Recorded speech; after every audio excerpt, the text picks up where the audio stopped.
ನಾವು ಈ ಬೃಹದಾರಣ್ಯಕ ಉಪನಿಷತ್ನ ಮುಂದುವರ್ಸಿದ ಮೇಲೆ ಈಗ ಒಂದು ಸ್ವಾಮಿಗಳ ಆರಾಧನೆಯಿಂದ ಮುಂದುವರ್ಸಿತ್ತು.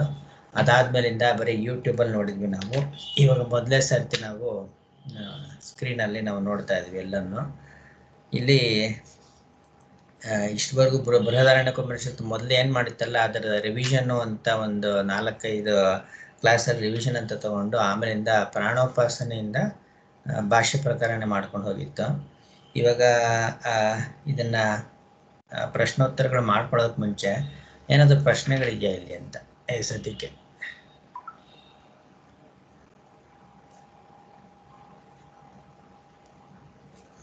ಇದು ಗೆಸ್ಟ್ ಯೂಸರ್ಸ್ ಅಂತ ನೀವು ಜಾಯಿನ್ ಆಗ್ತಾ ಇದ್ರಲ್ಲ, ಗೆಸ್ಟ್ ಯೂಸರ್ಸ್ ಅಂತ ಜಾಯಿನ್ ಆದರೆ ನೀವು ಯಾರು ಅಂತ ಗೊತ್ತಾಗೋದಿಲ್ಲ ನನಗೆ. ಯಾಕೆಂತಂದ್ರೆ ಹೆಸರಿರೋದಿಲ್ಲ ನಿಮ್ಮದು. ನೀವು ಅದಕ್ಕೆ ರಿಜಿಸ್ಟ್ರೇಷನ್ ಮಾಡ್ಕೋಬೇಕು. ನೀವು ಅಲ್ಲಿ ರಿಜಿಸ್ಟ್ರೇಷನ್ ಅಂತಂದ್ರೆ ನಿಮ್ಮ ಹೆಸರು ಹಾಕ್ಬಿಟ್ಟು ನೀವು ಸೇವ್ ಮಾಡ್ಕೊಂಡಾಗ ನೀವು ಯಾರು ಅಂತ ಗೊತ್ತಾಗುತ್ತೆ, ಇಲ್ಲಾಂದ್ರೆ ಯಾರು ಅಂತ ಗೊತ್ತಾಗೋದಿಲ್ಲ. ಸರಿ, ಸದ್ಯಕ್ಕೇನು ಪ್ರಶ್ನೆಗಳಿಲ್ಲ ಅಂತ ಅಂದ್ಕೊಂಡು ನೇರಾಗಿ ಇವಾಗ ಈ ಬೃಹದಾರಣ್ಯಕ ಉಪನಿಷತ್ತು ಇದೆಯಲ್ಲ, ಇದರ ಒಂದು ಬೇರೆ ಭಾಷೆಗಳು ಹೋಲಿಸಿದ್ರೆ ಇದರ ವಿಶೇಷತೆ ಏನು ಅಂತ. ವಿಶೇಷತೆ ಅನ್ನೋದಕ್ಕಿಂತ ಇದರ ಒಂದು ಸ್ಥಾನ ಏನು ಅಂತ ಬೃಹದಾರಣ್ಯಕ ಉಪನಿಷತ್ತು.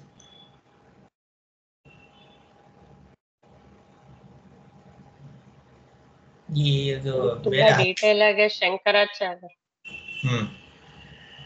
ಶಂಕರಾಚಾರ್ಯರು ಇದಕ್ಕೆ ತುಂಬಾ ವಿಸ್ತಾರವಾಗಿ ಪ್ರತಿಯೊಂದನ್ನು ತುಂಬಾನೇ ಎಕ್ಸ್ಪ್ಲೈನ್ ಮಾಡ್ತಾ ಭಾಷ್ಯ ಬರ್ತಿದ್ದಾರೆ. ಬೇರೆದಕ್ಕೆ ಹೋಲಿಸಿದ್ರೆ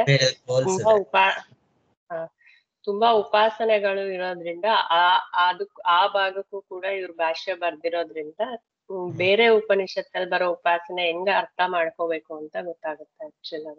ಗೊತ್ತಾಗುತ್ತೆ. ಆಮೇಲೆ ಗಾತ್ರ ಹೆಸರು ಹೇಳುವಾಗೆ ಬೃಹದಾರಣ್ಯಕ ದೊಡ್ಡ ಉಪನಿಷತ್ತು ಅಂತ. ಆಮೇಲಿಂದ ಇನ್ನೇನು ವಿಶೇಷತೆ?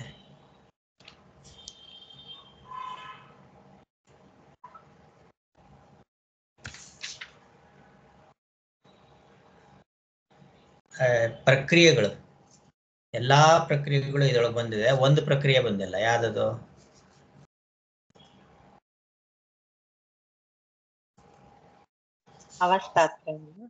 ಅವಸ್ಥಾತ್ರ ಬಂದೇ ಬಿಟ್ಟಿದೆ, ಇದ್ರೊಳಗೂ ಬಂದಿದೆ. ನಿಜ ಹೇಳ್ಬೇಕು ಅಂದ್ರೆ ಮಾಂಡವ್ಯಕ್ಕಿನ್ನಾನು ಬೇರೆ ತರನೇ ಬಂದಿದೆ. ಇಲ್ಲಿ ಎಷ್ಟೊಂದು ವಿವರಾಗಿ ಜಾಸ್ತಿ ಇದೆ ಮಂತ್ರಗಳಿದೆ ಅವಸ್ಥಾತ್ರ ಕುರಿತಾಗಿ. ಪಂಚಕೋಶವ್ಯಕ ಪ್ರಕ್ರಿಯೆ ಬಿಟ್ಟರೆ ಬೇರೆ ಎಲ್ಲಾ ಪ್ರಕ್ರಿಯೆಗಳು ಎಲ್ಲಿ ಬಂದಿದೆ. ಪಂಚಕೋಶವ್ಯಕ ಪ್ರಕ್ರಿಯೆ ಎಲ್ಲಿ ಬರೋದು? ತೈತ್ತರೀಯ ಉಪನಿಷತ್ತು. ಹಾಗೆ ಇಲ್ಲಿ ಆಚಾರ್ಯರು ಶುರು ಮಾಡ್ಬೇಕಾದ್ರೆ ನಾವು ಓಂ ನಮೋ ಬ್ರಹ್ಮಾದಿಪ್ಯ ಬ್ರಹ್ಮವಿದ್ಯಾ ಅಂತ ಶುರು ಮಾಡ್ತೀವಲ್ಲ, ಆ ಒಂದು ಇದ್ರೊಳಗೇನೆ ಆಚಾರ್ಯರು ಶುರು ಮಾಡಿರೋಂಥದ್ದು. ಅಂದ್ರೆ ನಾವು ಅವರಿಂದನೇ ತಗೊಂಡಿರೋದು. ಇನ್ನು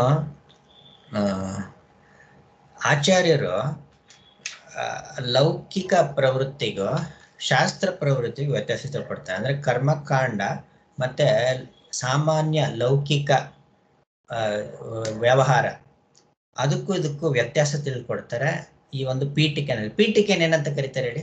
ಬೃಹದಾರಣ್ಯಕ ಉಪನಿಷತ್ತನ್ನ ಪೀಠಿಕೆ ಏನಂತ ಕರೀತಾರೆ? ಸಂಬಂಧ ಭಾಷ್ಯ ಅಂತ. ಆಯ್ತಾ? ಸಂಬಂಧ ಭಾಷ್ಯದಲ್ಲಿ ಆಚಾರ್ಯರು ವ್ಯತ್ಯಾಸ ತಿಳಿಸ್ಕೊಡ್ತಾರೆ. ವ್ಯವಹಾರಕ್ಕೂ ಶಾಸ್ತ್ರಕ್ಕೂ ಏನು ವ್ಯತ್ಯಾಸ, ಶಾಸ್ತ್ರದ ಕರ್ಮಕಾಂಡಕ್ಕೂ ವ್ಯವಹಾರಕ್ಕೂ ಒಂದು ವ್ಯತ್ಯಾಸ ತಿಳಿಸ್ಕೊಡ್ತಾರೆ. ಏನದು ವ್ಯತ್ಯಾಸ ಅಂತ? ಕೃಷ್ಣವೇಣಿ ಅವ್ರಿಗೆ ಜಾಯ್ನ್ ಆಗಲಿಲ್ಲ.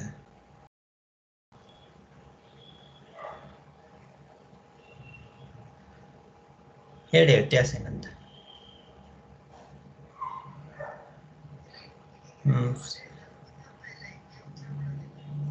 ಅಲ್ಲ, ಗೆಸ್ಟ್ ಯೂಸರ್ ಅಂತ ಇದ್ರಲ್ಲ ನೀವನ್ನ.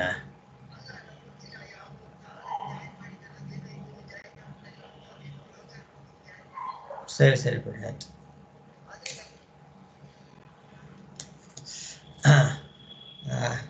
ವ್ಯತ್ಯಾಸ ಹೇಳಕ್ಕಾಗಲ್ವಾ ಹೇಗೆ ಅಂತ? ನಮಗೆ ಲೋಕದಲ್ಲಿ ನಮ್ಗೆ ಯಾರಾದ್ರೂ ಹೇಳ್ಕೊಡ್ಬೇಕಂತ, ಸುಖ ಬೇಕು ಅಂದ್ರೆ ಇಂಥದ್ದು ಪಡಿಬೇಕು ಅಂತ, ಇಂಥದ್ದು ಮಾಡಿದ್ರೆ ಇಂಥ ಸುಖ ಸಿಗುತ್ತೆ ಅಂತ ಹೇಳ್ಕೊಡ್ಬೇಕಾಗಿದ್ಯಾ? ಇಲ್ಲ, ಅಂದ್ರೆ ನೋಡಿ ಗೊತ್ತಾಗ್ತಾ ಇರುತ್ತೆ. ಅಂದ್ರೆ ನೋಡಿ ಗೊತ್ತಾಗ್ತಾ ಇರುತ್ತೆ ಅನ್ನೋದಕ್ಕೆ ಏನಂತಾರೆ? ಅದನ್ನ ಪ್ರಮಾಣ ಏನದು? ನಿರಾಲ ಪ್ರಮಾಣ. ನೋಡಿ ಪ್ರತ್ಯಕ್ಷಕ್ಕೆ ಗೋಚರ ಆಗುವಂಥದ್ದು ಲೌಕಿಕ ಪ್ರಮಾಣಗಳು. ಲೌಕಿಕ ಪ್ರತ್ಯಕ್ಷವಾಗಿ ಕಂಡ್ತೀವಿ ನಾವು, ದೃಷ್ಟಫಲ ಅಂತಾರೆ ಅದಕ್ಕೆ. ಪ್ರತ್ಯಕ್ಷವಾಗಿ ಈಗಲೇ ಆಗುವಂಥದ್ದು ದೃಷ್ಟಫಲ ನಮ್ಗೆ ಲೌಕಿಕದಲ್ಲಿ ಕಾಣಿಸುವಂಥದ್ದು, ಅದು ಲೌಕಿಕ ವ್ಯವಹಾರ. ಕರ್ಮಕಾಂಡ ಏನ್ ತಿಳಿಸ್ಕೊಡುತ್ತೆ ಇದಕ್ಕಿಂತ ಬೇರೆಯಾಗಿ? ಇದು ದೃಷ್ಟಫಲ ಆದ್ರೆ ಅದೇನ್ ಫಲ ಅದು ಹೇಳಿ? ಅದೃಷ್ಟ ಫಲ. ಗೆಸ್ಟ್ ಯೂಸರ್ ಅಂತ ಜಾಯ್ನ್ ಆಗಿರಲ್ಲ ಯಾರು?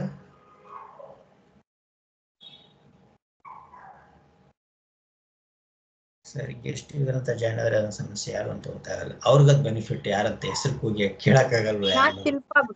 ಇವಾಗ ಜಾಯ್ನ್ ಆಗಿದ್ ನಾನು. ಅಲ್ಲ, ನೀವು ಶಿಲ್ಪ ಗೆಸ್ಟ್ ಯೂಸರ್ ಅಂತ ನಿಮ್ ನೇಮ್ ಗೊತ್ತಾಗ್ತದೆ, ಬೇರೆಯವ್ರದ್ದು ಇಲ್ಲಿ ಇಬ್ರು ಗೆಸ್ಟ್ ಯೂಸರ್ ಅಂತ ಜಾಯ್ನ್ ಆಗಿದ್ರೆ ಅವ್ರ ಹೆಸರು ಗೊತ್ತಿಲ್ಲ. ಸರಿ, ಅದು ಅದೃಷ್ಟ ಫಲ ಅಂದ್ರೆ ಏನು? ಸ್ಥೂಲವಾಗಿ ಕಾಣಿಸಲ್ಲ, ಮುಂದಕ್ಕೆ ಆಗುವಂಥದ್ದು ಅಂತ. ಇವಾಗ ಏನ್ ವ್ಯತ್ಯಾಸ ಏನು? ಕರ್ಮಕಾಂಡದಲ್ಲಿ ಹೇಳಿರುವಂತ ವಿಚಾರಗಳಿಗೂ ಲೋಕದಲ್ಲಿ ಆಗುವಂತ ವಿಚಾರಗಳು ವ್ಯತ್ಯಾಸ ಏನು? ಇವಾಗ ನಮ್ಗೆ ಲೋಕದಲ್ಲಿ ದೊರಕುವಂತ ವಿದ್ಯೆ, ಲೋಕದಲ್ಲಿ ನಾವು ಪ್ರತ್ಯಕ್ಷವಾಗಿ ಕಾಣುವಂಥದ್ದು ಸತ್ ಮೇಲೆ ಏನಾಗುತ್ತೆ ಅಂತ ಗೊತ್ತಾಗತ್ತಾ ಇಲ್ಲಿ?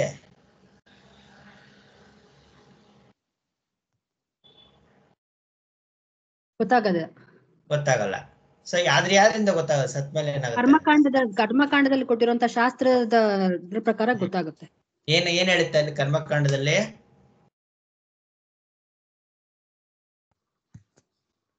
ಹೇಳಿ ಶಿಲ್ಪ ಅವ್ರು, ಹೇಳಿ. ಕರ್ಮಕಾಂಡದಲ್ಲಿ ಏನ್ ಹೇಳ್ತಾರೆ ಅದನ್ನ? ಸತ್ ಮೇಲೆ ನಾವು ಯಾವ್ಯಾವ ಲೋಕಗಳಿಗೆ ಹೋಗ್ತೀವಿ ಅನ್ನೋ ಒಂದು ಮುಂದುವರಿತೀವಿ, ಒಟ್ನಲ್ಲಿ ಮುಂದುವರಿತೀವಿ ಅಂತ. ನಾವ್ ಈ ಸತ್ ಮೇಲೆ ನಾವ್ ಇರ್ತೀವೋ ಇಲ್ವೋ ಅನ್ನೋದ್ರೆ ಗೊತ್ತಿರಲ್ಲ ನಮ್ಗಿಲ್ಲಿ, ಏನ್ ಆಗ್ತೀವಿ ಅಂತ ಗೊತ್ತಿರಲ್ಲ. ಆದ್ರೆ ಶಾಸ್ತ್ರನೇ ಬರ್ಬೇಕು ನಮ್ಗೆ ಹೇಳೋದಕ್ಕೆ, ಸತ್ ಮೇಲೂ ನಾವು ಮುಂದುವರಿತೀವಿ ಅಂತ. ಸ್ವರ್ಗ ನರಕ ಅದು ಇದು ಎಲ್ಲ ಅನುಭವಿಸ್ತೀವಿ ಅನ್ನೋದು ಒಟ್ನಲ್ಲಿ ಶಾಸ್ತ್ರದಿಂದ ತಿಳಿದು ಬರುತ್ತೆ. ಹಾಗಾಗಿ ಶಾಸ್ತ್ರವು ಕರ್ಮ ಉಪಾಸನೆ ಅದೆಲ್ಲ ಹೇಳಿದ್ರೆ ಅದ್ ಮಾಡಿದ್ರೆ ನಮ್ಗೆ ಸಿಗುತ್ತೆ ಅಂತ ಹೇಳುತ್ತೆ. ಮತ್ತೆ ಇದು ಪುಣ್ಯ ಇದು ಪಾಪ, ನೀ ಪುಣ್ಯ ಮಾಡಿದ್ರೆ ಒಳ್ಳೆ ಲೋಕ ಸಿಗುತ್ತೆ, ಪಾಪ ಮಾಡಿದ್ರೆ ಕೆಟ್ಟ ಲೋಕ ಸಿಗುತ್ತೆ, ಸ್ಥಾವರ ಜನ್ಮ ಸಿಗುತ್ತೆ ನಿನಗೆ, ಪ್ರಾಣಿಗಳ ಜನ್ಮ ಸಿಕ್ಬಿಡುತ್ತೆ. ಹಾಗಾಗಿ ಪುಣ್ಯವನ್ನೇ ಮಾಡ್ಬೇಕು, ಪಾಪ ಮಾಡಬಾರ್ದು. ಈ ಬೃಹದಾರಣ್ಯಕೋಪನಿಷತ್ತನ್ನೇ ಪುಣ್ಯೋವೈ ಪುಣ್ಯನ ಕರ್ಮಣ ಭವತಿ ಪಾಪ ಪಾಪೇನ ಅಂತ ಅಲ್ಲೂ ತೋರಿಸಿಕೊಟ್ಟಿದೆ. ಇನ್ನು ಕರ್ಮಕಾಂಡದ ಇದು ಲೌಕಿಕ ವ್ಯವಹಾರಕ್ಕೂ ಕರ್ಮಕಾಂಡಕ್ಕೂ ಒಂದು ಲಿಂಕ್ ತೋರಿಸ್ಕೊಟ್ರು ಆಚಾರ್ಯರು.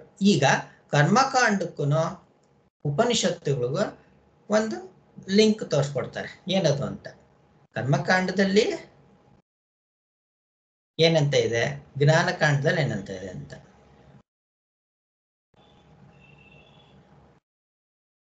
ಕರ್ಮಕಾಂಡದಲ್ಲಿ ಮಾಡಿ ಪಡೆಯುವಂಥದ್ದು ಹೇಳಿದ್ದೆ, ಅದು ಅದೃಷ್ಟ ಫಲ ಹೇಳುತ್ತೆ, ಸತ್ ಮೇಲೆ ಆಗುವಂಥದ್ದು ಹೇಳುತ್ತೆ, ಸರಿ ಅದು. ಆದ್ರೆ ಕರ್ಮಕಾಂಡದಲ್ಲಿ ಸ್ಥೂಲವಾಗಿರೋದು ಕರ್ಮಕಾಂಡ, ಇದು ಉಪಾಸನೆ ಅನ್ನೋದು ಸೂಕ್ಷ್ಮವಾಗಿರುವಂಥದ್ದು. ಸೂಕ್ಷ್ಮವಾಗಿರೋದು. ಕರ್ಮ ಉಪಾಸನೆಗಳೆಲ್ಲ ಕರ್ಮಕಾಂಡದಲ್ಲೂ ಬರುತ್ತೆ ಅದು.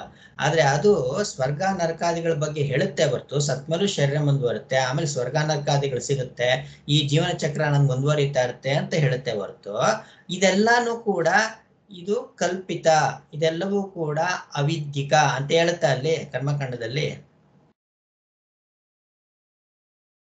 ಅದನ್ನ ಹೇಳುತ್ತಾ? ಹೇಳಿ ಯಾರಾದ್ರು. ಇದೆಲ್ಲ ಸ್ವರ್ಗ ನರಕ ಜೀವನ ಅದೆಲ್ಲ ಅವಿದ್ಯಿಕ, ಇದೆಲ್ಲಾನು ತೋರ್ತಾ ಇರೋದಷ್ಟೇ ಅಂತ ಕರ್ಮಕಾಂಡದಲ್ಲಿ ಹೇಳುತ್ತಾ ಅದು? ಇಲ್ಲ, ಹೇಳೋದಿಲ್ಲ. ಎಲ್ಲ ಹೇಳುತ್ತೆ ಅದು?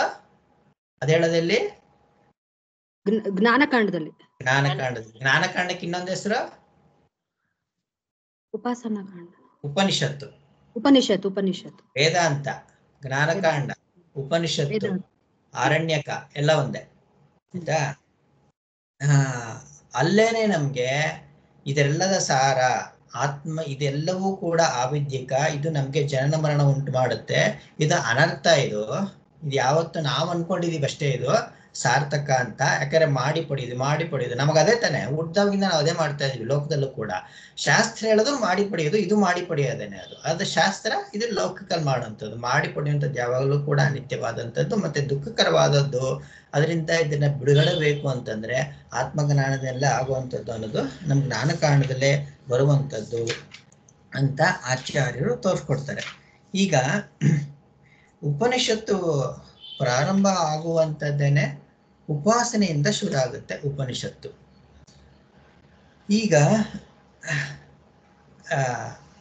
ಕರ್ಮಗಳಿಗೂ ಉಪಾಸನೆಗೂ ಏನು ವ್ಯತ್ಯಾಸ? ಕರ್ಮ ಅಂದ್ರೆ ಏನು? ಶಾಸ್ತ್ರದಲ್ಲಿ ಕರ್ಮ ಅಂತ ಹೇಳ್ತೀರಲ್ಲ, ಕರ್ಮ ಅಂದ್ರೆ ಏನು?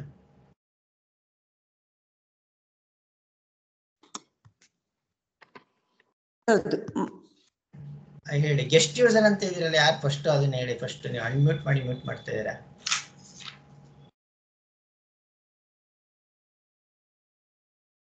ಸರಿ ಬಿಡಿ, ಆಯ್ತು. ಇನ್ಯಾರು ಹೇಳ್ತೀರಾ? ಶಿಲ್ಪ ನೀವು ಹೇಳಿ. ಕರ್ಮಕಾಂಡದಲ್ಲಿ ಸರಿ, ಕರ್ಮಗಳು ಅಂದ್ರೆ ಏನು? ನಾವು ಮಾಡುವಂತ ಪ್ರತಿಯೊಂದು ಸ್ಥೂಲವಾಗಿರುವಂತದ್ದು ಕರ್ಮ ಅಂತ. ಶಾಸ್ತ್ರೀಯ ಕರ್ಮ ಅದನ್ನ ಹೇಳಿ. ಇದು ಬೇಡ. ಶಾಸ್ತ್ರದಲ್ಲಿರುವಂತ ಕರ್ಮಗಳು ಅಂದ್ರೆ ಏನೇನಂತ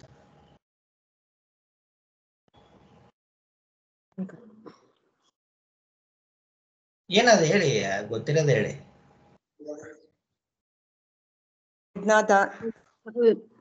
ನಾವು ಮಾಡುವಂತ ಪ್ರತಿಯೊಂದು ನಿತ್ಯ ಕರ್ಮ ಆಗಿರ್ಬೋದು, ನಿತ್ಯ ಕರ್ಮ, ಮತ್ತೆ ಷೋಡಶ ಕರ್ಮಗಳೇನಿದೆ ಅದ್ರದ್ದು ಅಂದ್ರೆ ಅವು ಪುಂಸವನ, ನಾಮಕರಣ, ಜಾತಕ ಕರ್ಮ, ಪ್ರತಿಯೊಂದು ಏನೇನ್ ಮಾಡ್ತಾರೆ ಅದನ್ನು ಕೂಡ ಕರ್ಮ ಇದಕ್ಕೆ ಸೇರಿಸ್ಕೊಂತಾರೆ. 16 ಷೋಡಶ ಸಂಸ್ಕಾರಗಳು ಅದು ಕರ್ಮಗಳಂತಾನೆ ಕರೀತಾರೆ. ಆಮೇಲೆ ನಾವು ಮಾಡೋಂತ ಸಾಧನೆ ಮಾಡ್ಕೊಡುವಂತ ನಿತ್ಯ ಕರ್ಮಗಳು ಅಂತದನ್ನ ಕರ್ಮ ಹಾಗೆ ಹೇಳ್ತಾ ಇದ್ದೀರಾ. ನಿತ್ಯ ಕರ್ಮ, ಆಮೇಲೆ ಇದೆಲ್ಲ ಹೇಳಿದ್ರಿ ಷೋಡಶ ಕರ್ಮಗಳು ಅಂತ ಹೇಳಿದ್ರಿ. ನಿತ್ಯ ಕರ್ಮ, ನೈಮಿತ್ತಿಕ ಕರ್ಮ ಅಂತ ಇನ್ನೊಂದಿದೆ. ನೈಮಿತ್ತಿಕ ಕರ್ಮ. ಏನ್ ನೈಮಿತ್ತಿಕ ಕರ್ಮ ಅಂದ್ರೆ? ನಿಮಿತ್ತದಿಂದ ಬರುವಂತದ್ದು ನೈಮಿತ್ತಿಕ ಕರ್ಮ. ಯಾವ್ದು ನೈಮಿತ್ತಿಕ ಕರ್ಮ ಅಂದ್ರೆ ಇವಾಗ ಗೃಹಸ್ಥರು ಏನ್ ಮಾಡ್ಬೇಕಾಗಿರುವಂತದ್ದು ಆ ತರಕ್ಕೆ ನೈಮಿತ್ತಿಕ ಕರ್ಮ. ಇವಾಗ ಏನು ಶ್ರಾವಣ ಮಾಸ ಬಂತಲ್ಲ, ಏನದ ಮುಂದೆ ಶುಕ್ರವಾರ ಏನಿರೋದು? ಹಬ್ಬ ಹರಿದಿನಗಳು ನಿಮಿತ್ತದಿಂದ ಬರುವಂತ. ಇವಾಗ ನಿತ್ಯ ಕರ್ಮ ಅದೇನು ನಿಮಿತ್ತದಿಂದ ಬರಲ್ಲ. ನಾವು ನಿತ್ಯಗಳು ದಿನಾಗ್ಲೂ ಅದು ನಾವು ಏನೇನ್ ಪೂಜೆ ಮಾಡ್ಬೇಕು, ಸಂಧ್ಯಾ ವಂದನ, ಅದು ನಿತ್ಯ ಕರ್ಮ. ಅದಿರೋದೇ ಚಿತ್ತಶುದ್ಧಿಗಾಗಿ. ನಾವು ನಿತ್ಯ ಕರ್ಮ ಮಾಡುವುದೇ ನಮ್ಮ ಅಂತಃಕರಣ ಶುದ್ಧಿಗಾಗಿ. ಅದು ಯಾವ್ದು ಫಲಕ್ಕಾಗಿ ಏನು ಮಾಡೋದಿಲ್ಲ ನಾವು ನಿತ್ಯ ಕರ್ಮಗಳನ್ನ. ನಿಮಿತ್ತ ಕರ್ಮಗಳು ನಿಮಿತ್ತದಿಂದ ಬರುವಂತದ್ದು. ವರಮಹಾಲಕ್ಷ್ಮಿ ಶ್ರಾವಣ ಮಾಸದಲ್ಲಿ ಬರುವಂತದ್ದು, ಮತ್ತೆ ಇದೂ ಅಷ್ಟೇನೆ, ಶ್ರಾದ್ದಾದಿಗಳು ಎಲ್ಲವೂ ನೈತಿಕ ಕರ್ಮ ಅಂತ. ಆಮೇಲೆ ಇನ್ನೊಂದೇ ಕಾಮ್ಯ ಕರ್ಮ ಅಂತಲೂ ಇದೆ. ಏನ್ ಕಾಮ್ಯ ಕರ್ಮ ಅಂದ್ರೆ? ಯಾವ್ದಾರ ಒಂದು ಇಚ್ಛೆ, ಸಂಕಲ್ಪ ಇಟ್ಕೊಂಡು ಅಂದ್ರೆ ಇಚ್ಛೆ ಇಟ್ಕೊಂಡು ಮಾಡುವಂತ ಕರ್ಮ.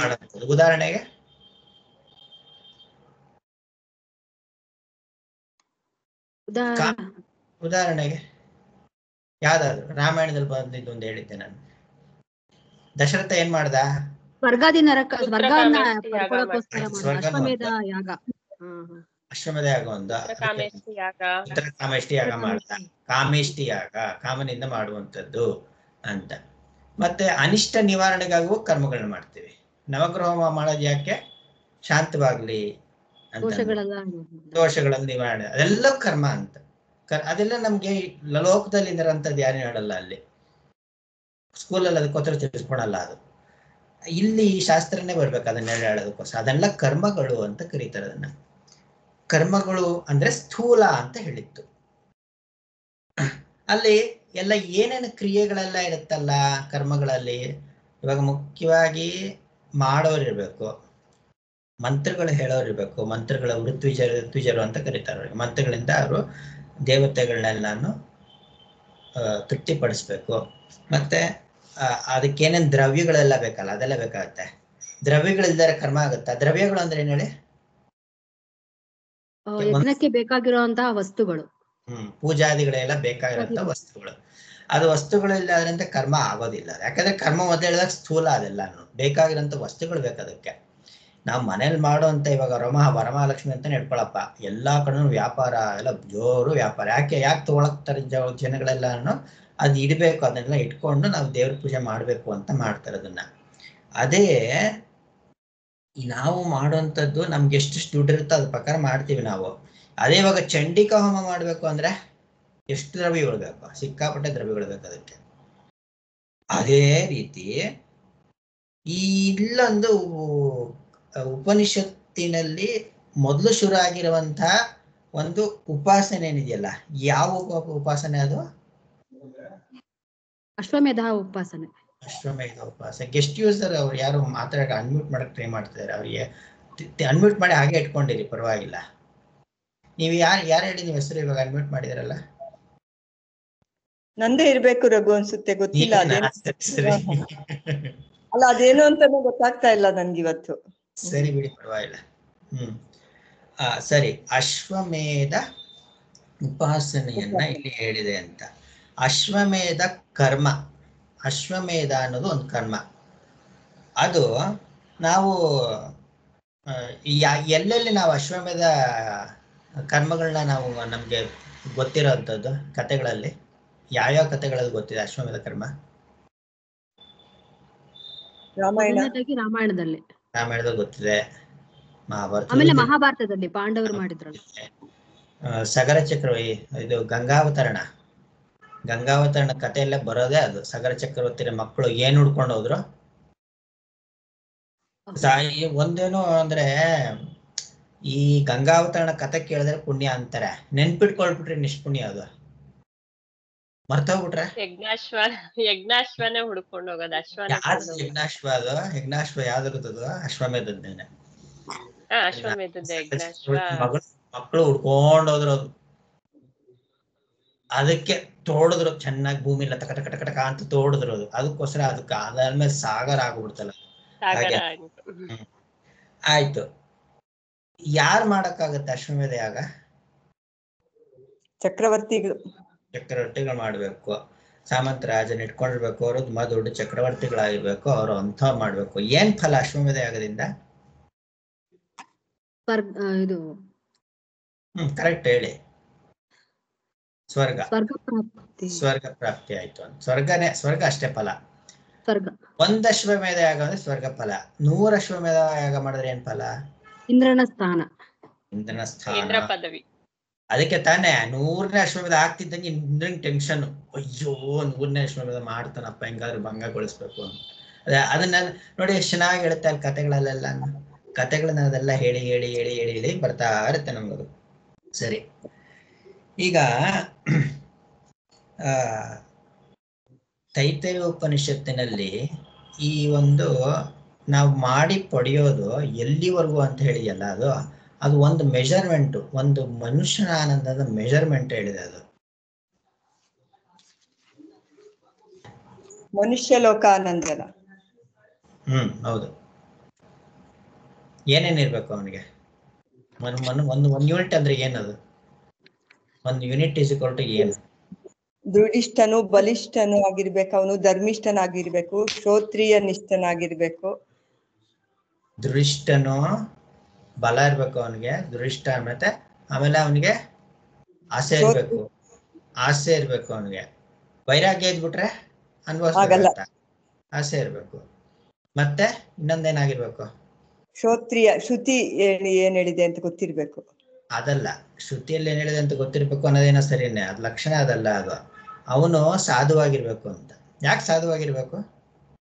ಧರ್ಮಿಷ್ಠನಾಗಿರ್ಬೇಕು, ಅದು ಅನುಭವಿಸೋದಕ್ಕೆ ಧರ್ಮ ಇರ್ಬೇಕಲ್ವಾ? ಸಂಯಮದಿಂದ ಕೂಡಿರುವವನಾಗಿರ್ಬೇಕು. ಸಂಯಮದಿಂದ ಕೂಡಿ. ಯಾಕೆ ಸಂಯಮ ಬೇಕು ಅವನಿಗೆ? ಸುಖ ಅನುಭವಿಸೋದಕ್ಕೆ ಏನಕ್ಕೆ ಸಂಯಮ ಬೇಕು? ಅಲ್ಲ, ಅವನು ಸುಖ ದುಃಖಗಳನ್ನ ತಡ್ಕೊಳ್ಳೋ ಅಂತ ಒಂದು ಇರ್ಬೇಕು. ಸುಖವನ್ನ ದುಃಖವನ್ನ ಸಮವಾಗಿ ಸರಿ, ಸಾಧು ಆಗಿರ್ಬೇಕು. ಅದ್ಯಾರು ಸಾಧು ಆಗಿರ್ಬೇಕು ಅಂತ ಯಾಕೆ ಹೇಳುತ್ತೆ? ಇವಾಗ ಸುಖ ಅನುಭವಿಸ್ಬೇಕು ಅಂತಂದ್ರೆ ಸಾಧು ಆಗಿರ್ಬೇಕು ಅಂತ ಹೇಳುತ್ತೆ. ಸುಖದಲ್ಲಿ ಧರ್ಮ ಅವನು ಮನೆ ಅಂತ ಭಾವಿಸ್ಬೇಕು. ಇವಾಗ ಹೇಳಿ, ಧರ್ಮದಿಂದ ಇರ್ಬೇಕು, ಧರ್ಮಿಷ್ಠನಾಗಿರ್ಬೇಕು ಅವನು. ಯಾಕೆ ಧರ್ಮಿಷ್ಠನಾಗಿರ್ಬೇಕು? ಸುಖ ನಾವೇನ್ ಧರ್ಮಿಷ್ಠ ಆಗಿರ್ಬೇಕು? ಸುಖ ಅನುಭವಿಸ್ತಾ ಇಲ್ವಾ ಅವನು? ಇವಾಗ ಸಾಧು ಆಗಿರ್ಬೇಕು ಅಂತ ಹೇಳಿದ್ರೆ ಏನು? ಮನಸ್ಸು ಸಂಯಮ ಇರ್ಬೇಕು ಅಂತ ಶಿಲ್ಪ ಅವ್ರು ಹೇಳಿದ್ರು. ಯಾರಾದ್ರೂ ಹೇಳ್ತೀರಾ ಇದನ್ನ? ನಾನು ಹೇಳಿದ್ದೆ ಇದನ್ನ ಹೇಗೆ ಅಂತ ಒಂದು ಎಕ್ಸಾಂಪಲ್ ಕೊಟ್ಟು. ಯಶೋಧ ಅವರು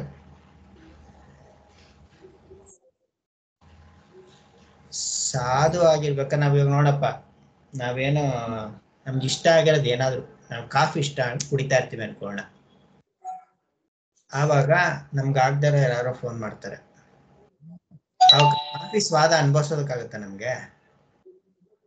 ಆ ಸಮಯದಲ್ಲಿ ಆ ಕಾಫಿಯ ಸ್ವಾದ ಎಲ್ಲ ಮರ್ತೋಗ್ಬಿಡುತ್ತೆ ಸರ್ ಅದು ಆಕ್ಚುಲಿ. ಯಾಕೆ? ಹಾಗಾಗಿ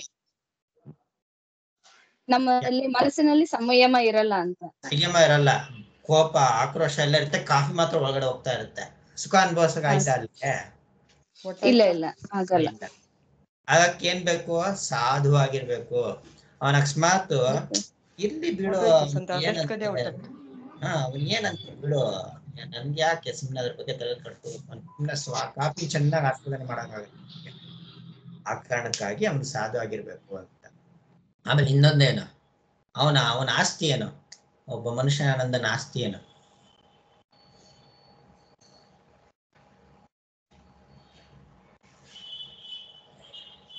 ಮನುಷ್ಯನ ಆನಂದ. ಇವಾಗ ನೀವು ಆಸ್ತಿ ಇಲ್ದರೆ ಸುಖ ಅನುಭವಿಸೋಕ್ಕಾಗತ್ತಾ?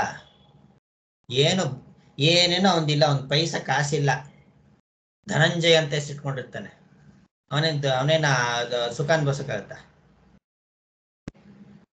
ಇಡೀ ಜಗತ್ತೇ ಅವಂದ ಅಂತ ಭಾವಿಸ್ಕೋಬೇಕು. ಇಡೀ ಭೂಮಿನೇ ಒಂದು 30-40 ಸೈಟ್ ಅಲ್ಲ, ಇಡೀ ಭೂಮಿನ ಅವನ ವಶದಲ್ಲಿರುತ್ತೆ. ಭೂಮಿಯಲ್ಲಿರೋಂಥದ್ದು ಎಲ್ಲವೂ ಅವನ ವಶದಲ್ಲಿರುತ್ತೆ. ಇದು 1 ಯೂನಿಟ್ ಆಫ್ ಮನುಷ್ಯನ ಆನಂದ ಅಂತ.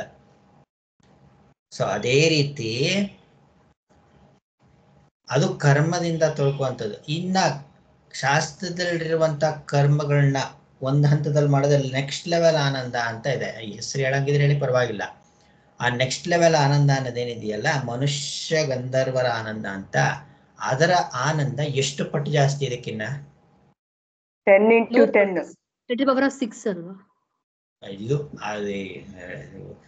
ಜಿಯೋಮೆಟ್ರಿಕ್ ಪ್ರೋಗ್ರೆಷನ್, ಅದು into 2 to the power of 2 ಅಂತ.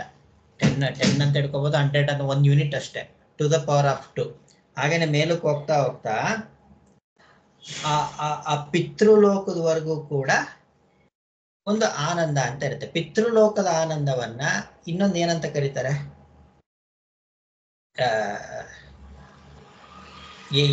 ಇವಾಗ 2 ಮಾರ್ಗಗಳಿರುತ್ತೆ. ಚಾಂದೋಕ್ಯ ಉಪನಿಷತ್ತು ನೆನ್ಪಿದ್ರೆ ಅವಾಗ ಹೇಳಿದ್ದು 2 ಮಾರ್ಗಗಳಿರುತ್ತೆ ಅಂತ. ಸತ್ ಮೇಲೆ ಇವಾಗ ಇದೆಲ್ಲ ಆಗದೇನಪ್ಪ, ಮನುಷ್ಯ ಲೋಕದ ಆನಂದ ಮನುಷ್ಯನ್ ಸಿಗುತ್ತೆ. ಸತ್ ಮೇಲೆ ಸಿಗೋಂಥದ್ದಲ್ವಾ ಇದೆಲ್ಲ? ಸತ್ ಮೇಲೆ ಈ ಒಂದು ಲೋಕಗಳಿಗೆಲ್ಲ ಹೋಗಕ್ಕಾಗೋದು. ಸೊ ಇವಾಗ ಅದಕ್ ಮುಂಚೆನೆ ಗೊತ್ತಾಗ್ಬಿಟ್ಟಿರುತ್ತೆ ಅವಾಗ. ಹೇಗೆ ನಮ್ಗೆ ಇವಾಗ ಮುಂದೆ ಕೆಲಸ ಸಿಗೋದೇನಾದ್ರೂ ಇದ್ದಾಗ ನಮ್ಗೆ ಇಲ್ಲೇ ಆಫರ್ ಲೆಟರ್ ಸಿಗುತ್ತಾ, ಬದುಕಿದಾಗೆ ಗೊತ್ತಾಗುತ್ತೆ ಅವನಿಗೆ. ಆದ್ರೆ ಸತ್ ಮೇಲೆ ಸಿಗೋದು ಅವನಿಗೆ. ಸತ್ ಮೇಲೆ ಅಲ್ಲಿ 2 ಮಾರ್ಗದಿಂದ ಹೋಗ್ತಾರೆ ಅಂತ ಹೇಳಿತ್ತು. ಯಾವ್ದು 2 ಮಾರ್ಗ? ಶುಕ್ಲ ಕೃಷ್ಣ ಅಂತಲ್ವಾ? ಶುಕ್ಲಗತಿ ಕೃಷ್ಣಗತಿ ಅಂತ. ಇಲ್ಲಿ ಒಂದು ಕತ್ತಲೆ ಮಾರ್ಗ, ಒಂದು ಬೆಳಕಿನ ಮಾರ್ಗ ಅಂತಂದ್ರೆ ಏನು? ಚಂದ್ರಾಯಣ ಅಂತಾನು ಇದೆ. ಅದು ಉತ್ತರಾಯಣ, ಚಂದ್ರಾಯಣ ಅಂತ. ಚಂದ್ರಾಯಣ ಮಾರ್ಗ ದಕ್ಷಿಣಾಯನ ಅಂತ. ಅದನ್ನ ಧೂಮ್ರ ಮಾರ್ಗ ಅಂತಲೂ ಕರೀತಾರೆ. ಅದು ಧೂಮ್ರ ಮಾರ್ಗ ಅಂತ. ಅಲ್ಲಿ ಆಲೋಕ ಯಾವುದು? ಕರ್ಮದಿಂದ ಸಾಧಿಸೋಕಂತ ಲೋಕಗಳು ಯಾವುದು? ಪಿತೃಲೋಕ. ಒಟ್ಟಲ್ಲಿ ಪಿತೃಲೋಕಗಳು ಅಷ್ಟೇನೆ. ಕರ್ಮಜ ದೇವತೆಗಳ ಲೋಕ ಅಂದ್ರೆ ಪಿತೃಲೋಕ ಅದು ಅಂತ. ಅದು ಕರ್ಮದಿಂದ ಮಾಡುವಂಥದ್ದು ಅಂತ. ಉಪಾಸನೆಯಿಂದ ದೊರಕುವಂಥದ್ದು ಆಜಾನು ದೇವತೆಗಳ ಲೋಕನ. ಅದೆಲ್ಲ ದೇವತೆಗಳ ಲೋಕ ಅನ್ನೋದು ಇದೆಯಲ್ಲ, ಅದು ಬೆಳಕಿನ ಮಾರ್ಗ ಅದು ಅಂತ. ಇನ್ನೊಂದು ದಕ್ಷಿಣಾಯನ ಮಾರ್ಗ ಅದು ಅಂತ ಅಂದ್ಬಿಟ್ಟು ಅಲ್ಲೂ ಹೋಗ್ತಾರೆ ಅಂತ ಅಂದ್ಬಿಟ್ಟು. ಸರಿ, ಅದೆಲ್ಲವೂ ಕೂಡ ದೇವಲೋಕದ ಆನಂದ ಅನ್ನೋದು ಪೂರ್ತಿ ನಮ್ಗೆ ಯಾವ್ದ್ರಿಂದ ಸಿಗುತ್ತೆ? ಅದು ದೇವತೆಗಳ ಆನಂದ, ದೇವಲೋಕಗಳೇ ಆಗ್ಲಿ, ದೇವತಾ ಸ್ಥಾನಗಳೇ ಆಗ್ಲಿ, ಯಾವ್ದ್ರಿಂದ ಸಿಗುತ್ತೆ ನಮ್ಗೆ? ಅಂತಃಕರಣದ ಶುದ್ಧಿ ಲೆವೆಲ್ಗೆ. ಎಷ್ಟೆಷ್ಟು ಲೆವೆಲ್ ನಮ್ಮ ಅಂತಃಕರಣ ಶುದ್ಧಿ, ಅಂತಃಕರಣ ಶುದ್ಧಿ ಆಗೋದು ಯಾವ್ದ್ರಿಂದ ಅಂತಂದ್ರೆ ಉಪಾಸನೆಗಳಿಂದ ಅಂತ. ಸರಿ, ಕರ್ಮ ಅಂದ್ರೆ ಏನು ಅಂತ ಹೇಳಿದಾಗಿತ್ತು. ಉಪಾಸನೆ ಅಂದ್ರೆ ಏನು? ಮಾನಸಿಕವಾಗಿ ಮಾಡೋದು. ಮಾನಸಿಕವಾಗಿ ಮಾಡುವುದನ್ನು ಉಪಾಸನೆ ಅಂತ ಕರೀತಾರೆ. ಆ ಉಪಾಸನೆಗೆ ಯಾವ ದ್ರವ್ಯಗಳ ಅವಶ್ಯಕತೆ ಇಲ್ಲ. ನನ್ನ ಹತ್ರ ಏನು ಇಲ್ಲಪ್ಪ, ಹಂಗಾದ್ರೆ ನಾನು ಇದಕ್ಕೆ ಅಧಿಕಾರಿ ಅಲ್ವಾ, ನನಗೇನು ಅಲ್ವಾ ಅಂತ ಕೇಳಂಗಿಲ್ಲ. ಅದಕ್ಕೇನು ಗೋರ್ಮೆಂಟ್ ಒಂದು ಯೋಜನೆ ಮಾಡಲ್ಲ, ಓ ಯಾರು ಬಡವರಾಗಿರ್ತಾರೋ ಅವ್ರಿಗೆಲ್ಲ ಕರ್ಮಗಳು ಮಾಡೋಕ್ಕೋಸ್ಕರ ಇಷ್ಟೊಂದೆಲ್ಲ ಕೊಡ್ತೀವಿ, ಈ ಯೋಜನೆ ಮಾಡ್ತೀವಿ, ನಮ್ಗೆ ಓಟ್ ಹಾಕಿ ಅಂತ ಯಾರು ಹೇಳಲ್ಲ. ಅವ್ರಿಗೆ ಉಪಾಸನೆ ಸುಲಭನೋ ಕರ್ಮ ಸುಲಭನೋ? ಕರ್ಮ ಸುಲಭ. ಉಪಾಸನೆ ಕರ್ಮ. ಯಾಕೆ? ಸ್ಥೂಲ ಕರ್ಮ. ಈಗ ತಗೊಂಡಾಗ ಇದ್ ಮಾಡು ಅಂತಂದ್ರೆ ಮಾಡ್ಬೋದು. ನನ್ನ ಮನಸ್ಸಿನಲ್ಲಿ ಒಂದ್ ಸ್ವಲ್ಪ ಕೂತ್ಕೊಂಡು ಇದಿಲ್ಲಪ್ಪ, ಯೋಗಾಸನ ಇದೆಯಪ್ಪ, ಆಮೇಲೆ ಪ್ರಾಣಾಯಾಮ ಇದೆ. ಸಾಮಾನ್ಯವಾಗಿ ನೀವು ಯೋಗಾನು ಕಲ್ತಿರ್ತೀರ, ಕೆಲವರು ಯೋಗಾನು ಹೇಳ್ಕೊಡ್ತಾ ಇರ್ತೀರ. ಹೇಳ್ಕೊಡ್ಬೇಕಾದ್ರೆ ಜನಗಳು ಹೆಚ್ಚಿಗೆ ಯೋಗ ಮಾಡೋದ್ರಲ್ಲಿ ಆಸಕ್ತಿ ಇರುತ್ತಾ, ಪ್ರಾಣಾಯಾಮ ಮಾಡೋದ್ರೊಳಗೆ ಆಸಕ್ತಿ ಇರುತ್ತಾ? ಯೋಗ ಮಾಡೋದ್ರಲ್ಲ. ಯಾಕೆ? ಸ್ಥೂಲವಾಗಿ ಮಾಡೋದು ಸುಲಭ. ಮಾಡೋಂಥದ್ದು ಮಾಡ್ಬೋದು, ಕೂತ್ಕೊಂಡು ಮಾಡ. ನಾನು ಎಷ್ಟು ಆಫೀಸಲ್ಲಿ ಎಲ್ಲ ಹೇಳ್ಕೊಡ್ತೀನಲ್ಲ, ಈ ಒಂದು ಏನು ನಾಡಿ ಶುದ್ಧಿ ಪ್ರಾಣಾಯಾಮ ಮಾಡದೇ ಆದ್ರೆ ನೀವ್ ಎಷ್ಟೊತ್ತು ಮಾಡಿದ್ರೆ ಅಷ್ಟೊತ್ತು ಒಳ್ಳೇದು ಅಂತ ಎಷ್ಟೋದ್ರ ಬಗ್ಗೆ ಹೇಳಿದ್ರು ಕೂಡ, ಎಷ್ಟು ನಿಧಾನಕ್ಕೆ ಮಾಡ್ತಾರೆ, ಎಷ್ಟೊತ್ತು ಮಾಡಿದ್ರೆ ಅಷ್ಟು ಒಳ್ಳೇದು ಅಂತಂದ್ರೆ, ಯಾರಿಗೂ ಬರೀ ಉಸಿರಿನ ಕಡೆನೆ ಅದ್ ಇಟ್ಕೊಂಡು ಆ ಕಡೆಯಿಂದ ಈ ಕಡೆ ಹೋಗ್ಕೊಳಕ್ ಆಗಲ್ಲ ಅಂತಂದ್ರೆ ಇನ್ನ ಉಪಾಸನೆಗಳು ಅಂತ ಎಲ್ಲಿಂದ ಬರ್ಬೇಕಲ್ಲ? ಅಂದ್ರೆ ಒಂದ್ ಕಡೆ ಕೂತ್ಕೊಳ್ಳೋದು ಅಷ್ಟು ಕಷ್ಟ ಅಂತ. ನೀನ್ ಯೋಗ ಮಾಡಪ್ಪ, ಒಂದ್ ಆಸನ ಮಾಡು, ಇನ್ನೊಂದ್ ಆಸನ ಮಾಡು, ಮತ್ತೊಂದ್ ಆಸನ ಮಾಡ್ಬಿಡ್ಬೋದು. ಓ ಕೂತ್ಕೊಂಡು ಇನ್ನೇನು ಮಾಡ್ಬಿಡಪ್ಪ, ನೀನು ಒಂದ್ ಮೂಗ್ ಹಿಡ್ಕೊ, ಈ ಕಡೆ ವರ್ಷ ಬಿಡು, ಈ ಕಡೆ ಉಸಿರು ತಗೋ, ಈ ಕಡೆ ಉಸಿರು ಬಿಡು, ಅದನ್ನೇ ಗಮನಿಸ್ತಾರೆ. ಆಗಲ್ಲ, ಎಷ್ಟೊತ್ತಿದು ಅಂತಾರೆ ಅವರು. ಹಾಗೇನೆ ಉಪಾಸನೆಗಳು ಕಷ್ಟ ಅಂತ. ಉಪಾಸನೆಗಳು ಕಷ್ಟ. ಆಮೇಲೆ ಫಲದಲ್ಲೇನು? ಫಲ ಉಪಾಸನೆ ಮಾಡಿದ್ರೆ ಜಾಸ್ತಿ ಫಲ ಸಿಗುತ್ತೆ. ಜಾಸ್ತಿ ಫಲ ಅದು. ಮತ್ತೆ ಇದು ಸ್ಥೂಲ, ಅದು ಸೂಕ್ಷ್ಮ ಫಲ. ಅದಕ್ಕೆಲ್ಲ ಸ್ಥೂಲ ಫಲ, ಅದು ಸೂಕ್ಷ್ಮ ಫಲ ಅಂತ. ಈಗ ಈ ನಮ್ಗೆ ಏನು ಸ್ಥೂಲ ಶರೀರ ಇದೆಯಲ್ಲ, ಈ ಶರೀರ ಇಟ್ಕೊಂಡೇ ನಾವು ಸ್ವರ್ಗಾದಿಗಳನ್ನ ಅನುಭವಿಸೋದಕ್ಕಾಗತ್ತಾ? ಇಲ್ಲ. ಯಾಕೆ ಆಗಲ್ಲ? ಸೂಕ್ಷ್ಮ ಶರೀರದಲ್ಲಿ ಹೋಗಕ್ಕಾಗತ್ತೆ ಸ್ವರ್ಗ ಫಲ ಅಂದ್ರೆ. ಈ ಶರೀರಕ್ಕೆ ಅಲ್ಲಿ ಹೋದ್ರೆ ಈ ಸುಖ ಅನುಭವಿಸಂತ ಸಾಮರ್ಥ್ಯ ಇರುತ್ತೆ ಅದಕ್ಕೆ? ಇಲ್ಲ. ಯಾಕೆ? ಇಲ್ಲಿ ಭೂಮಿ ಮೇಲೆ ಇರೋದಷ್ಟೇ ಇದು. ಪಂಚಭೂತಗಳಲ್ಲಿ ಇರುವಂತ. ಅದಕ್ಕೆ ಏನಂತಾರೆ ಇದು, ಇವಾಗ ನಮ್ಗೆ ಈ ಶರೀರಕ್ಕೆ ಪಂಚಭೂತಗಳಲ್ಲಿ ಯಾವ ಅಂಶ ಜಾಸ್ತಿ? ಇದಕ್ಕೆ ಪೃಥ್ವಿ ಅಂಶ. ಪೃಥ್ವಿ ಅಂಶ. ಅದಕ್ಕೆ ಏನಂತ ಕರೀತಾರೆ ಇದನ್ನ, ಶರೀರನ? ಪಾರ್ಥಿವ ಶರೀರ. ಪಾರ್ಥಿವ ಶರೀರ. ನ್ಯೂಸ್ ಎಲ್ಲ ಹಿಂದೆಲ್ಲ ಕೇಳ್ತಿರ್ತಾರಲ್ಲ, ಅವರ ಪಾರ್ಥಿವ ಶರೀರವನ್ನು ಎತ್ಕೊಂಡು ಹೋದ್ರು ಅಂತ. ಪಾರ್ಥಿವ ಶರೀರ. ಹಾಗಾಗಿ ಇಲ್ಲಿ ಪೃಥ್ವಿಯಲ್ಲಿ ಅನುಭವಿಸುವಂತದ್ದಕ್ಕಷ್ಟೇ ಇದಕ್ಕೆ ಸೀಮಿತವಾಗಿರುವಂತದ್ದು ಅಂತ. ಅಲ್ಲೋಗಿ ಅನುಭವಿಸೋದಕ್ಕೂ ಶರೀರ ಬೇಕು. ಅಲ್ಲೂ ಶರೀರನೇ. ಇಲ್ಲೇ ಶರೀರ ಇದೆ, ಅಲ್ಲೂ ಶರೀರ. ಆ ಶರೀರ ಏನಂತ ಕರೀತಾರೆ? ಇಲ್ಲೇ ಇದಾರೆ ಸೂಕ್ಷ್ಮ ಶರೀರ. ಇನ್ನೊಂದು ಇಲ್ಲೇ ಇದಾರೆ, ನಮ್ಗೆ ಗ್ರೂಪ್ ಅಲ್ಲೇ ಇದಾರೆ, ಅವ್ರ ಹೆಸರಿನವರು. ದಿವ್ಯ ಶರೀರ ಅಂತ ಕರೀತಾರೆ. ದಿವ್ಯ ಶರೀರ. ಹಾಗೆ ಅಂತ ಅಂದ್ರೆ ಶರೀರ ಇರ್ಬೇಕು ಅಂತ. ಸೂಕ್ಷ್ಮ ಶರೀರ ಮತ್ತೆ ತೇಜೋಮಯ ಶರೀರ ಅಂತ ಇರೋದಕ್ಕೆ. ಬೆಳಕು ಅಂತ, ಅಗ್ನಿ ಅಂಶ ಜಾಸ್ತಿ ಇರುತ್ತೆ ಅಂತ. ಅದಕ್ಕೆ ಅದು ಬೇಕಾದಷ್ಟು ತಿಳ್ಕೊಂಡ್ರೆ ತುಂಬಾ ಚೆನ್ನಾಗಿರುತ್ತೆ ಅದು. ಆ ತರ ಇವಾಗ ನೋಡಿ, ಸ್ಪೇಸ್ ಹೋಗ್ಬೇಕಾದ್ರೆ ನಾವು ಈ ಶರೀರದಲ್ಲಿ ಹೋಗಕ್ಕಾಗಲ್ಲ. ಅಂದ್ರೆ ಶರೀರದಲ್ಲಿ ಹೋದ್ರು ಕೂಡ ಸುನೀತಾ ವಿಲಿಯಮ್ಸ್, ಕಲ್ಪನಾ ಚಾವ್ಲಾ ಅವರೆಲ್ಲ ಹೋಗಿದ್ರು ಕೂಡ ಅಲ್ಲಿರೋಂಥ ಎನ್ವಿರಾನ್ಮೆಂಟ್ ಬೇರೆ. ಆ ಎನ್ವಿರಾನ್ಮೆಂಟ್ ಅಡ್ಜಸ್ಟ್ ಆಗುತ್ತೆ, ನಮ್ಮ ಬಾಡಿ ತಯಾರು ಮಾಡ್ಕೊಂಡಿರ್ತಾರೆ. ಹಾಗೇನೆ ಇವಾಗ ವಿಶ್ವಾಮಿತ್ರರು ಇವನ್ನ ತ್ರಿಶಂಕು ಸ್ವರ್ಗ ನಿರ್ಮಾಣ ಮಾಡೋದ್ರಲ್ಲಿ ಕಳ್ಸಿದ್ರಲ್ಲ, ಅವನಿಗೆ ಏನೇನೆಲ್ಲ ಮಾಡಿದ್ರು ಅದನ್ನ ಇದು ಮಹಾಬ್ರಾಹ್ಮಣದಲ್ಲಿ ತಿಳಿಸ್ಕೊಡ್ತಾರೆ. ಅದಕ್ಕೆ ಅಷ್ಟು ಚೆನ್ನಾಗಿದೆ ಅಲ್ಲೆಲ್ಲಾನು ಕೂಡ. ಅವನಿಗೆ ತಯಾರು ಮಾಡಿದ್ರು ಅವನ ಶರೀರನ ಅಲ್ಲಿ ಹೋಗಿ ಅನುಭವಿಸೋದಕ್ಕೆ ಅಂತ. ಇಲ್ಲ, ಅದು ತುಂಬಾ ಜಾಸ್ತಿ ಆಗುತ್ತೆ ಇದ್ರ ಬಗ್ಗೆನೆ.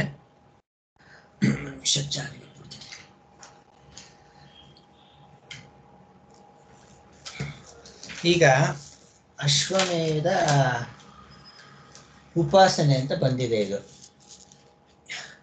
ಈ ಒಂದು ಲೋಕಗಳನ್ನೆಲ್ಲ ಏನ್ ಹೇಳ್ತಲ್ಲ, ದೇವಲೋಕಗಳು ಅಂತ. ತುತ್ತ ತುದಿ ಯಾವುದು? ಬ್ರಹ್ಮಲೋಕ.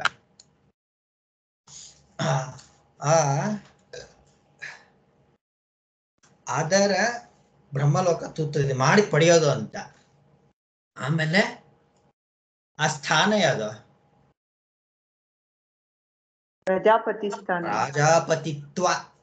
ರಾಜಾಪತಿತ್ವ ಅದು ಅಂತ. ರಾಜಾಪತಿತ್ವ ಪಡೆಯೋದಕ್ಕೆ ಅದು ಅಲ್ಟಿಮೇಟ್ ಮಾಡಿ ಪಡೆಯೋದ್ರೊಳಗೆ ಅದು ಹೆಚ್ಚಿನದು ಮತ್ತೆ ದೀರ್ಘಕಾಲ ಇರೋದ್ರಿಂದ ಅದನ್ನ ಅಮೃತತ್ವ ಅಂತಲೂ ಕರೀತಾರೆ. ಅದನ್ನ ಸಾವಿಲ್ಲದ್ದು ಅಂತಲೂ ಕರೀತಾರೆ. ಈಕ್ವಲೆಂಟು ಅಂತ ಅಷ್ಟೇ ಅದಿದೆ, ಅದನ್ನು ಅಲ್ಲೂ ಕೂಡ ಅಂತ ಇದೆ, ಆದ್ರೂ ಕೂಡ ಬಹಳ ದೀರ್ಘ ಅಂತ. ಎಲ್ಲಿವರೆಗೂ? ಎಷ್ಟು ಆಯುಸ್ಸು?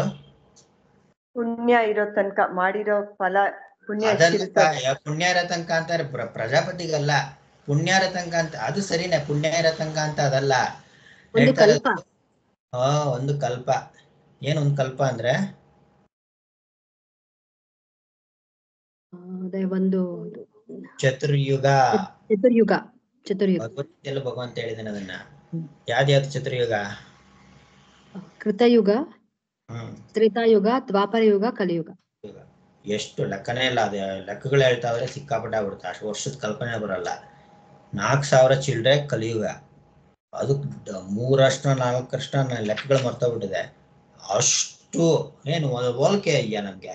ದೀರ್ಘ ಅಂತ ನಮ್ಗೆ ಇದೇ ನಮ್ಗೆ ನಿಜಗಳು ಇಷ್ಟ ಆಗಲ್ಲ. ಇಷ್ಟು ವರ್ಷ ಏನಕ್ಕೆ ಬೇಕಪ್ಪ ಅನ್ಸ್ತಾ ಇರ್ತದೆ ನಮ್ಗೆ. ಅದಿರ್ಲಿ, ಅಷ್ಟೊಂದು ಆನಂದ ಅನುಭವಿಸ್ತಾ ಇರ್ತಾರೆ ಅಲ್ಲಿ ಅಂತ ಇರ್ಲಿ. ಈಗ ಅದು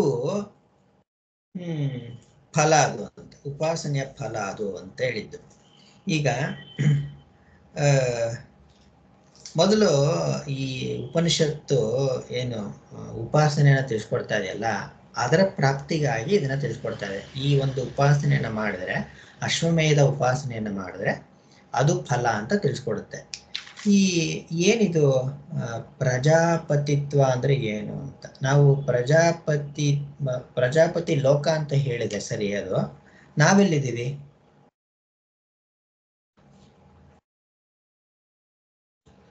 ಪ್ರಜಾಪತಿ ಲೋಕ ಸರಿ, ಅದು ನಾವೆಲ್ಲಿದ್ದೀವಿ? ಪ್ರಜಾಪತಿಯಲ್ಲೇ ಇದೀವಿ ನಾವು. ಪ್ರಜಾಪತಿ ಅಂದ್ರೆ ಒಂಥರ ವಿರಾಟ್ ರೂಪ. ನಾವು ಅವನ ಒಳಗಡೆನೆ ಇದೀವಿ. ನಾವು ಅವನಲ್ಲೇ ಇರೋದು ಅಲ್ವಾ? ವಿರಾಟ್ ರೂಪ ಅದು ಅಂತ. ಹೇಗೆ ವಿರಾಟ್ ರೂಪ ಅದು? ಅವ ಏನೇನು what at all will include Virat ರೂಪ ಅಂತಂದ್ರೆ? ಸಮಷ್ಟಿ ಸಮಷ್ಟಿ ಸ್ಥೂಲವಾದ ಏನೇನೆಲ್ಲ ಸೇರ್ಕೊಳ್ಳುತ್ತೆ ಅದರೊಳಗೆ?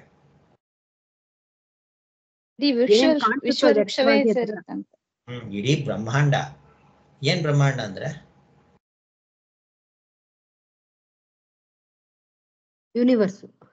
ಯೂನಿವರ್ಸ್. ಪೃಥ್ವಿ ನಮ್ಗೆ ಗೊತ್ತಿರೋದು ಇಷ್ಟೇನೆ, ನಮ್ ಸೀಮಿತವಾಗಿರೋದು. ಶಾಸ್ತ್ರ ತಿಳಿಸ್ಕೊಡ್ಬೇಕು. ಇವಾಗ ಗಾಯತ್ರಿ ಮಂತ್ರದಲ್ಲಿ 3 ಲೋಕ ಅಂತ ಇದೆಯಲ್ಲಪ್ಪ. ಯಾವ್ದದು 3 ಲೋಕ? ಭೂಲೋಕ,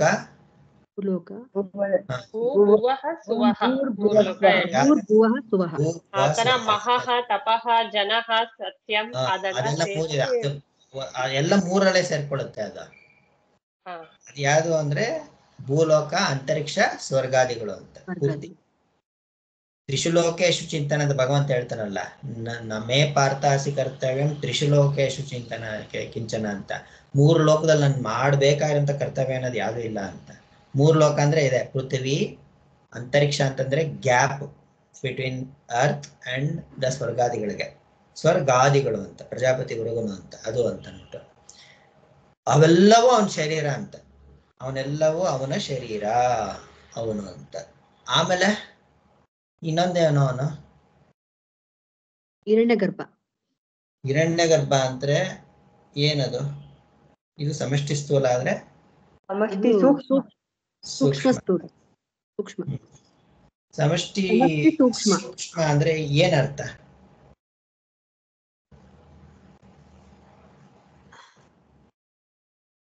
ಇಡೀ ಬ್ರಹ್ಮಾಂಡದ ಮನಸ್ಸು, ಎಲ್ಲರ ಸೂಕ್ಷ್ಮ ಶರೀರ. ಸೂಕ್ಷ್ಮ ಅಂದ್ರೆ ಏನು? ಇವಾಗ ಸೂಕ್ಷ್ಮ ಅಂದ್ರೆ ಸಣ್ಣ ಕೀಟ ಅಂತನ ಅಲ್ಲ, ಮನಸ್ಸು ಇವೆಲ್ಲ ಸೂಕ್ಷ್ಮವಾಗಿ ಎಲ್ಲಾ ಜೀವಿಗಳಲ್ಲೂ ಇರ್ತಾನೆ. ಅದು ಅಲ್ಲ. ಈಗ ಇನ್ನೊಂದು ಪದ ಹೇಳೋಣ, ಅವನು ಅವ್ಯಕ್ತವಾಗಿರೋನು. ಅವ್ಯಕ್ತ ಅಂತ. ಏನ್ ಅವ್ಯಕ್ತ ಅಂದ್ರೆ ಮೃತ್ಯು ಅಂತ. ಅದು ಆಮೇಲೆ ಬರೋಣ, ಅದು ಮೃತ್ಯು ಅನ್ನೋದು ಆಮೇಲೆ ಬರೋಣ, ಈಗಲೇ ಬೇಡ. ಅವ್ಯಕ್ತ ಅಂದ್ರೆ ಏನು ಅಂತ ಕಾಣಿಸ್ತೇ ಇರೋಂಥದ್ದು, ಕಾಣಿಸ್ತಾ ಇರೋಂಥದ್ದು. ಭೌತಿಕ ಕಣ್ಣಿಗೆ ಕಾಣಿಸ್ತಾ ಇರುವಂತ ಅನುಭವಕ್ಕಿರೋಂಥವ್ನು. ಇದೆ ಅಷ್ಟೇ, ಕಾಣಿಸ್ತಾ ಇರೋಂಥದ್ದು ಇರ್ತೀವಿ ಅಂತ. ಉದಾಹರಣೆ, ನಮ್ಮ ಜೀವನದೆಲ್ಲ ವ್ಯಕ್ತ ಅವ್ಯಕ್ತಗಳಾಗ್ತಾ ಇರುತ್ತೆ. ಏನದು ಇವಾಗ ಏನಿದೆವಪ್ಪ, ಇದೇನಿದು ಇವಾಗ ಇದು ಯಾವುದು ವ್ಯಕ್ತನ ಅವ್ಯಕ್ತನ? ಇವಾಗ ನೋಡ್ತಾ ಇರೋದು ಅವ್ಯಕ್ತ ಯಾವಾಗ ಆಗ್ತೀವಿ? ನಿದ್ರೆಯಲ್ಲಿ ಅವ್ಯಕ್ತ ಆಗ್ತೀವಿ. ಗಾಢ ನಿದ್ರೆಯಲ್ಲಿ ಏನು ಇರಲ್ಲ, ನಾವು ಏನು ಒಂದು ಗುಹೆ, ಕತ್ಲು ಗುಹೆ, ಅದ್ರಲ್ಲಿ ಪ್ರವೇಶ ಮಾಡ್ಬಿಟ್ರೆ ಏನು ಇರಲ್ಲ. ಹಂಗೆ ಏನು ಇಲ್ದಾರ ಅದ್ರಲ್ಲಿ ಪ್ರವೇಶ ಮಾಡ್ಬಿಡ್ತೀವ ನಾವು. ನಾಳೆ ತಿರ್ಗಾ ಬೆಳಗ್ಗೆ ಎಳ್ತೀವಿ ಅನ್ಕೊಂಡ್ ಮಲಗ್ತೀವ ಅಥವಾ ಹೋಗ್ಬಿಡ್ತೀವಿ ಅನ್ಕೊಂಡ್ ಮಲಗ್ತೀವ? ನಾವು ತಿರ್ಗಾ ಬೆಳಗ್ಗೆ ಎಳ್ತೀವಿ. ಸೊ ಏನಾಯ್ತಲ್ಗೆ ಅದು? ಅಲ್ಲಿ ಅವ್ಯಕ್ತ ರೂಪದಿಂದ ಅಂದ್ರೆ ದಟ್ ಈಸ್ ಇನ್ಫರೆನ್ಸ್ ಅಷ್ಟೇ. ಅದು ಅವಶ್ಯಾತ್ರ ಚಿಂತನೆ ಮೂಲಕ ನೋಡೋದೇನು ಅಂದ್ರೆ ಅಲ್ಲಿ ಬ್ರಹ್ಮಸ್ವರೂಪ ಇರೋದು ಅನ್ನೋದು ಅದು ಸರಿನೇ ಅದು. ಆದ್ರೆ ಇಲ್ಲಿ ನಮ್ ಸಾಮಾನ್ಯವಾದ ತಿಳುವಳಿಕೆಗೆ ನೋಡಿದ್ರೆ ಅಲ್ಲಿ ನಾವು ಇದ್ವಿ, ಆದ್ರೆ ಸೂಕ್ಷ್ಮ ರೂಪದಿಂದ ಇದ್ವಿ, ಮತ್ತೆ ಎದ್ ಬಂದ್ವಿ ಅಂತ ಅಷ್ಟೇನೆ. ಈಗ ಸಾವಾಗತ್ತಪ್ಪ, ಸಾವಾದ್ರೂ ಕೂಡ ಒಂದು ಗ್ಯಾಪ್ ಇರುತ್ತೆ ಅಲ್ಲಿ, ಮತ್ತೆ ಹುಡ್ಬರೋರು ಗ್ಯಾಪ್ ಇರುತ್ತೆ. ಮತ್ತೆ ಹುಡ್ಬರಕ್ಕೆ ಏನೇನೋ ಇದು ಹೇಳ್ತಾರೆ ಶಾಸ್ತ್ರ, ಅದು ಬೇಡ, ಮತ್ತೆ ಹುಡ್ಬರ್ಬೇಕಲ್ಲ, ಅದಕ್ಕೂ ಗ್ಯಾಪ್ ಇರುತ್ತೆ. ಅದು ಕೂಡ ಅವ್ಯಕ್ತ ಅಂತ. ನಾವು ಮಾಡೋ ಪಾಪ ಕರ್ಮಗಳೇನಿದೆಯಲ್ಲ, ಪಾಪ ಪುಣ್ಯಗಳೆಲ್ಲಾನು ಅದು ಅವ್ಯಕ್ತ ರೂಪವಾಗಿ ಇದ್ದೇ ಇರುತ್ತೆ. ಫಲ ಕೊಡಕ್ಕಿನ್ನ ಸಿಕ್ಕಿರಲ್ಲ, ಅದು ಅವಕಾಶ ಸಿಕ್ಕಿರೋದಿಲ್ಲ. ಇವಾಗ ಜ್ಯೋತಿಷಾಸ್ತ್ರ ಎಲ್ಲ ಹೇಳ್ತಾರಲ್ಲ, ಅದೆಲ್ಲಾನು ಇದರ ಒಂದು ಆಧಾರದಿಂದಲೇ ನಾವು ಮಾಡಿದಂಥ ಪುಣ್ಯಾದಿ ಕರ್ಮಗಳು ಕೆಲವ್ರಿಗೆ ಗೋಚರ ಆಗುತ್ತೆ ಅಲ್ಲಿ ಮುಂದೆ ಏನಾಗ್ಬೋದು ಅಂತ. ಇಷ್ಟು ವರ್ಷಗಳ ನಂತರ ನಿನಗೆ ಈ ಯೋಗ ಇದೆ ಅಂತ ಹೇಳ್ತಾರೆ ಅನ್ಕೋಣ. ಅಂದ್ರೆ ಏನು, ಆ ಪುಣ್ಯದ ಕರ್ಮದ ಫಲ ಆವಾಗ ಫಲ ಕೊಡುತ್ತೆ ಅಂತ. ಆವಾಗ ಮಾಡಿದ ಪುಣ್ಯದ ಕರ್ಮ ಫಲ ಕೊಟ್ಟು ನಿನ್ನ ಪಾಪವು ನಿಂಗೆ ಅಷ್ಟು ಕಾಣಿಸೋದಿಲ್ಲ ಅಂತ ಅಷ್ಟೇನೆ ಅದು. ಹಾಗೆ ಈಗ ಅವ್ಯಕ್ತವಾಗಿ ಇದ್ದೇ ಇದೆ, ನನಗೆ ಮುಂದೆ ಆಗುವಂತ ದೊರಕುವಂತ ಫಲ ಈಗ ಇದ್ದೇ ಇದೆ, ಅದು ಆವಾಗ ಫಲ ಕೊಡುತ್ತೆ ಅಂತ ಅಷ್ಟೇ ಅರ್ಥ ಅದು. ಹಾಗೇನೆ ನಾವು ಸತ್ತ ಮೇಲೆ ಪಾಪ ಪುಣ್ಯಗಳು ಅದು ಎಲ್ಲ ಅವ್ಯಕ್ತವಾಗಿದ್ದೇ ಇರುತ್ತೆ ಅದು. ಮತ್ತೆ ಇನ್ನೊಂದು ಜನ್ಮ ಬಂದವಾಗ ಮತ್ತೆ ಅದೆಲ್ಲ ಅವ್ಯಕ್ತವಾಗುತ್ತೆ ಅದು. ಪಾಪಗಳೇ ಜಾಸ್ತಿ ಮಾಡಿದ್ರೆ ಹುಳು ಕೀಟ ಉಪ್ಪಟೆ ಅದೆಲ್ಲ ಆಗಿ ಬರ್ತಾ ಇರ್ತೀವಿ ನಾವು. ಅದೇ ಜನ್ಮ ಆದ್ಮೇಲೆ ತಿರ್ಗಾ ಇನ್ನೊಂದು, ಅದೊಂಥರ ನಲ್ಲಿಫಿಕೇಶನ್ ಇಲ್ವೇ ಇಲ್ಲ ಇಲ್ಲಿ. ಓ ಸದ್ಯನಪ್ಪ ಇಷ್ಟು ಮಾಡ್ಬಿಟ್ಟಿದೀನಿ, ಪುಣ್ಯ ಮಾಡಿ ಬ್ಯಾಲೆನ್ಸ್ ಮಾಡ್ಕೊಂಡು ಎಲ್ಲಾನು ಸೇರ್ಸ್ಕೊಂಡ್ಬಿಡ್ತೀನಿ, ಹಂಗೆಲ್ಲ ಆಗಲ್ಲ ಇಲ್ಲಿ. ನಿನ್ಗೆ ಆಯ್ತು ನಿನ್ ಕೀಟ ಅದೇ ಆಮೇಲೆ ಏನೋ ಪುಣ್ಯ ಫಲ ಅದಾದ್ಮೇಲೆ ಕೊಡೋದು ಇತ್ತು ಅಂತಂದ್ರೆ ಸರಿ, ಇನ್ನೂ ಒಳ್ಳೆ ಮನುಷ್ಯ ಜನ್ಮ ಸಾಹುಕಾರ ಜನ್ಮದಲ್ಲೇ ಬಿಟ್ಬಿಡ್ಬೋದು ನೀನು. ಹಂಗಿರುತ್ತೆ ಅದು. ಅಂದ್ರೆ ಗಹನ ಕರ್ಮಣಾಗತಿ ಅಂತ ಭಗವಂತ ಹೇಳ್ತಾ ಇದ್ದು, ಕರ್ಮದ ವಿಚಾರ ಏನಿದೆಯಲ್ಲ ಬಹಳ ಘನವಾದದ್ದು ಅಂತ, ಸಿಕ್ಕಾಪಟ್ಟೆ ಇರುತ್ತೆ. ಯಾರಿಗೆ ಏನೇನಾಗುತ್ತೆ ಏನೇನು ಬರುತ್ತೆ ಏನು ಹೇಳೋದಕ್ಕೆ ಬರೋದಿಲ್ಲ. ನಾವು ಗಂಡಸಾಗಿ ಹುಡ್ತೀವೋ ಹೆಂಗಸಾಗಿ ಹುಡ್ತೀವೋ, ಗಂಡು ಹೆಂಡು ಎರಡೂ ಆಗಿ ಹುಡ್ತೀವೋ, ಇನ್ನೇನು ಆಗಿ ಹುಡ್ತೀವೋ, ಇಲ್ಲಿ ಲೋಕ ನೋಡಿದ ತಕ್ಷಣ ಚೀತು ಅನ್ನಂಗೆ ಹುಡ್ತೀವೋ, ಏನು ಅಂತಾನೆ ಹೇಳಕ್ ಬರೋದಿಲ್ಲ ನಮ್ಗೆ. ಆ ರೀತಿ ಇರುವಂಥದ್ದು ಗಹನ ಕರ್ಮಣಾಗತಿ ಅಂತ ಅಂದ್ಬಿಟ್ಟು ಹೇಳ್ತಾ ಇರೋದು ಅಂತ. ಇದು ನಮ್ ಕಥೆ ಆಯ್ತು ಅಂತ. ಇಡೀ ವಿಶ್ವ, ಇಡೀ ಬ್ರಹ್ಮಾಂಡ ಇದೆಲ್ಲವೂ ಕೂಡ ಅವ್ಯಕ್ತವಾಗಿದ್ದಾಗ ಅದನ್ನ ಸೂಕ್ಷ್ಮ ಅಂತ ಕರಿತೀವಿ, ಅದನ್ನ ಹಿರಣ್ಯಗರ್ಭ ಅಂತ ಕರೆಯುವಂಥದ್ದು ಅಂತ. ಸರಿ ಆಯ್ತು. ಈಗ ಇಲ್ಲಿ ಉಪನಿಷತ್ತಿಗೆ ಪ್ರವೇಶ ಮಾಡೋದಾದ್ರೆ ಅದಂದ್ರೆ ಪ್ರಜಾಪತಿ ಹಿರಣ್ಯಗರ್ಭ ಅನ್ನುವಂಥ ಒಂದು ಕಾನ್ಸೆಪ್ಟ್ ಏನಿದೆಯಲ್ಲ ಅದನ್ನು ತಿಳಿದುಕೊಳ್ಳೋದಕ್ಕೆ ಹೇಳಿದ್ದು. ಇನ್ನು 1ನೇ ಅಧ್ಯಾಯದ 1ನೇ ಬ್ರಾಹ್ಮಣದಲ್ಲಿ ಅಶ್ವದ ಸಂಬಂಧಿಯಾದಂಥ ಉಪಾಸನೆಗಳನ್ನು ಹೇಳಿದೆ. ಇಲ್ಲಿ ಆ ಒಂದು ಅಶ್ವದ ಭಾಗ, ಅಶ್ವಮೇಧ ಯಾಗದಲ್ಲಿ ಅಶ್ವವನ್ನು ಬಳಸ್ತಾರೆ, ಅದಕ್ಕೆಲ್ಲ ಸಂಸ್ಕಾರ ಮಾಡ್ತಾರೆ. ಮೇಧ್ಯವಾದಂಥ ಅಶ್ವ ಅಂತ, ಯಜ್ಞಕ್ಕೆ ಅರ್ಹವಾದಂಥ ಅಶ್ವದಲ್ಲಿ ಇದನ್ನೆಲ್ಲ ಮಾಡ್ತಾರೆ ಅಂತ. ಇವಾಗ ಅಶ್ವದ ಬೇರೆ ಬೇರೆ ಅವಯವಗಳಲ್ಲಿ ಭಾಗಗಳಲ್ಲಿ ಈ ಒಂದು ದೃಷ್ಟಿಯನ್ನ ಹೇಳಿದೆ. ಉದಾಹರಣೆಗೆ ಮೊದಲು ಹೇಳಿರುವಂಥದ್ದು ಉಷಾ ಅಂತ ಹೇಳಿದ್ಯಪ್ಪ. ಉಷಾ ಅಂದ್ರೆ ಏನು? ಉಷಾ ಅಂದ್ರೆ ಏನು? ಉಷೆ ಮುಹೂರ್ತನ ಬ್ರಹ್ಮ ಬೆಳಗ್ಗೆ ಮುಹೂರ್ತ ಕಾಲ, ಪ್ರಾತಃ ಕಾಲ. ಪ್ರಾತಃ ಕಾಲ ಅಂದ್ರೆ ಅದು ಇನ್ನ ಸೂರ್ಯ ಹುಟ್ಟಿರೋದಿಲ್ಲ. ಕಾಲವನ್ನು ನೆನಪಿಸುತ್ತೆ ಅಂತ. ಮೊದ್ಲು ಮೊದ್ಲು ಮೊದ್ಲು ಬರೋದು ಸೂರ್ಯ ಹುಟ್ಟಿರಲ್ಲ ಇನ್ನ. ನಮ್ಗೆ ಬೆಳಗ್ಗೆ ಕಾಣ್ತೀವಲ್ಲ, ಕತ್ಲು ಕಾಣ್ತಾ ಇರುತ್ತೆ. ತಕ್ಷಣ ಸೂರ್ಯನೇನ್ ಹುಟ್ತಾ, ಇನ್ನ ಸೂರ್ಯೋದಯ ಆಗಿರಲ್ಲ. ಪೇಪರ್ಲ್ಲಿ ಕೊಟ್ಟಿರ್ತಾರೆ ಎಷ್ಟು ಸೂರ್ಯೋದಯ ಅಂತ, ಇನ್ನ ಆಗಿರಲ್ಲ. ಆಗ್ಲೇ ಸೂರ್ಯೋದಯ ಆಗ ಮುಂಚೆನೆ ಏನ್ ಕಾಣಿಸುತ್ತೆ ಎಲ್ಲ? ಉಷಾ ಅಲ್ವಾ? ಅದು ಮೊದ್ಲು ಕಾಣಿಸೋದು ಅದು.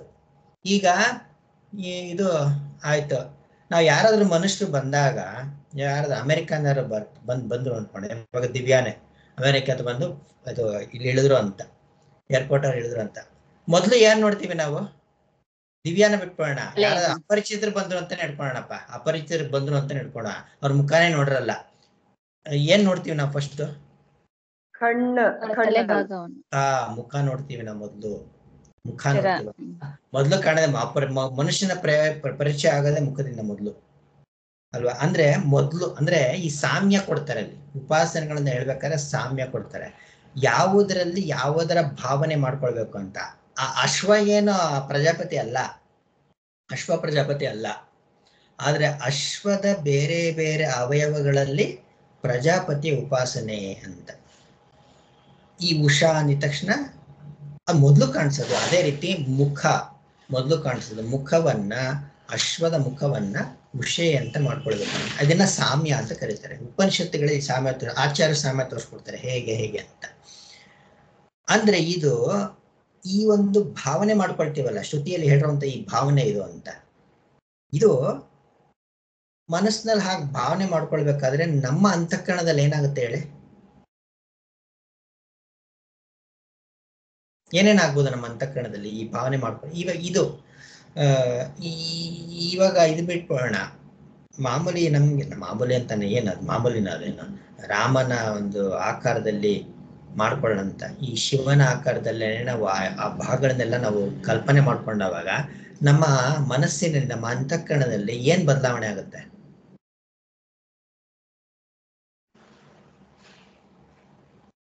ಅಂತಃಕರಣ ಶುದ್ಧಿ ಆಗುತ್ತೆ, ಮೇಲ್ಮಟ್ಟಕ್ಕೆ ಹೋಗುತ್ತೆ ನಮ್ಮ ಮನಸ್ಸಿನ ಸ್ಥಿತಿ. ಮತ್ತಿನ್ನೇನಾಗುತ್ತೆ ಯಶೋಧ ಅವರು? ಸಾತ್ವಿಕ ಆಗುತ್ತೆ, ಒಳ್ಳೆ ಆಲೋಚನೆಗಳು ಬರುತ್ತೆ. ಯಾಕೆ ಆ ಸಮಯದಲ್ಲಿ ತುಂಬಾ ಅಲ್ಪವಾಗಿ ದೇಹ ನಾನು ಇಷ್ಟೇ ಅಂತ, ಅಥವಾ ಇನ್ನೆಲ್ಲ ಪರಿಚ್ಛಿನ್ನವಾಗಿ ನೋಡ್ತಾ ಇದೀವಿ. ನಮ್ಗೆ ಒಂಥರ ದೊಡ್ಡದಾಗಿ ನೋಡಕ್ ಬರುತ್ತೆ ಎಲ್ಲದನ್ನು. ಮನಸ್ಸು ವಿಸ್ತಾರ ಆಗುತ್ತೆ ಅಲ್ಲಿ. ಇವಾಗ ನನ್ನ ಕಲ್ಪನೆ ಅನ್ನೋದು ಏನಿದೆಯಲ್ಲ, ನನ್ನ ಶಿವನ ಕಲ್ಪನೆ ಅನ್ನೋದು ಏನಿದೆಯಲ್ಲ, ಶಿವ ಅಂತಂದವಾಗ ಆಕಾರ ಅಂತ ನಾ ಮಾಡ್ಕೊಂಡ್ರು ಕೂಡ, ಶಿವನ ಆಕಾರ ಅಂತಂದ್ರೆ ನಮ್ಮ ತರ ಇರುವಂತ ಆಕಾರನ ಒಂದು ಅಂತ. ಇವಾಗ ಭಗವದ್ಗೀತೆಯಲ್ಲಿ ನಮ್ಗೆ ಎಲ್ಲಿ ಗೊತ್ತಾಗುತ್ತೆ ಅದು? ಯಾವ ಅಧ್ಯಾಯದಲ್ಲಿ ಗೊತ್ತಾಗುತ್ತೆ? ವಿಶ್ವರೂಪ ಉಪಾಸನೆ. ಇನ್ನೊಂದು ಹೆಸರು ಅದಕ್ಕೆ ವಿರಾಡೋಪಾಸನೆ ಅಂತ. ಅಂತ ದೊಡ್ಡ ಉಪಾಸನೆ ಅದು ಅಂತ ಅಂದ್ಬಿಟ್ಟು, ಆ ರೀತಿಯಾದ ಉಪಾಸನೆ ಮಾಡ್ಕೊಂಡಾಗ ನಮ್ಗೆ ಭಗವಂತನ ಅಸೀಮನು ಅಂತ ಗೊತ್ತಾಗುತ್ತೆ. ಸೀಮೆ ಇಲ್ಲದವನು ಅವನು ಅಂತ. ನಾಂತಂಚ ಮಧ್ಯಂಚ ಏನು ಪ್ರಾರಂಭ ಕಾಣ್ತಾ ಇಲ್ಲ, ಮಧ್ಯ ಕಾಣ್ತಾ ಇಲ್ಲ, ಅಂತ್ಯ ಕಾಣ್ತಾ ಇಲ್ಲ. ನಮ್ ಕಲ್ಪನೆಗೆ ಬರಲ್ಲ. ಸಿನಿಮಾದಲ್ಲಿ ತೋರಿಸ್ಬೋದಷ್ಟೇ ಇಂಥ ಆಕಾರ ಅವ್ನು ಕಾಣ್ತಾ ಇದೆ ಅಂತ ಅಂದ್ಬಿಟ್ಟು, ಕಲ್ಪನೆಗೆ ಬರಲ್ಲ ಅದು. ಅಂತಹ ಒಂದು ಕಲ್ಪನೆ ಮಾಡ್ಕೋಬಹುದು. ಆದ್ರೂ ಕೂಡ ಅದು ಹೇಳಿರೋ ಹಾಗೆ ಏನಾಗುತ್ತೆ, ನಮ್ಮ ಒಂದು ಭಾವ ವಿಸ್ತಾರವಾಗುತ್ತೆ. ಒಂದು ಪರಿಚ್ಛಿನ್ನ ಭಾವ ಅನ್ನೋದು ವಿಸ್ತಾರವಾಗಿ ಆ ಮನಸ್ಸು ಸಮಷ್ಟಿಯಲ್ಲಿ ನಿಲ್ಲುತ್ತೆ. ಈ ಸ್ಥೂಲ ಮನಸ್ಸು ಏನಿದೆಲ್ಲ ಸಮಷ್ಟಿ ಮನಸ್ಸಿನ ನಿಲ್ತಾ ಬರುತ್ತೆ. ಎಷ್ಟೆಷ್ಟು ನಾವು ಮಾಡ್ತೀವಲ್ಲ. ಇವಾಗ ಇನ್ನೊಂದು ನಿಮ್ಗೆ ಒಂಥರ ಚಾಲೆಂಜಿಂಗ್ ಪ್ರಶ್ನೆ ಕೇಳ್ತೀನಿ, ನಾನು ಉತ್ತರ ಕೊಡ್ಬೇಕು ಅದಕ್ಕೆ. ಈಗ ಆಯ್ತಪ್ಪ, ಈಗ ನಾನು ಪ್ರಜಾಪತಿಗೆ ಉಪಾಸನೆ ಮಾಡಿದ್ರೆ, ಪ್ರಜಾಪತಿ ಸ್ಥಾನಕ್ಕೆ ಉಪಾಸನೆ ಮಾಡಿದ್ರೆ ಫಲ ಯಾವಾಗ ಆಗೋದು? ಫಲ ಯಾವಾಗ ಅದ್ರದ್ದು? ಸತ್ತ ಮೇಲೆ ಸತ್ ಮೇಲೆ ತಿರ್ಗಾ ಕಲಿಯುಗದಲ್ಲೇ ಹುಟ್ಟಿದ್ರೆ ಫುಲ್ ಒಂದ್ ಕಲ್ಪ ಆಗಿ ಒಂದ್ ಕಲ್ಪ ಅಲ್ವಾ? ಒಂದ್ ಕಲ್ಪ ಕಳೆದ್ಮೇಲೆ ಆ ಪ್ರಜಾಪತಿ ಸ್ಥಾನ. ಇವಾಗ ಒಂದ್ 4 ಜನ ಇದಕ್ಕೆ ಉಪಾಸನೆ ಮಾಡ್ತಾ ಇರ್ತಾರೆ ಅನ್ಕೊಳ್ಳೋಣ. 4 ಜನನು ಕೂಡ ಒಂದ್ ಇಡೀ ವಿಶ್ವದಲ್ಲಿ 4 ಜನ ಉಪಾಸನೆ ಮಾಡ್ತಿರ್ತಾರೆ ಅನ್ಕೊಳ್ಳೋಣ ಈ ಪ್ರಜಾಪತಿ ಸ್ಥಾನಕ್ಕೆ.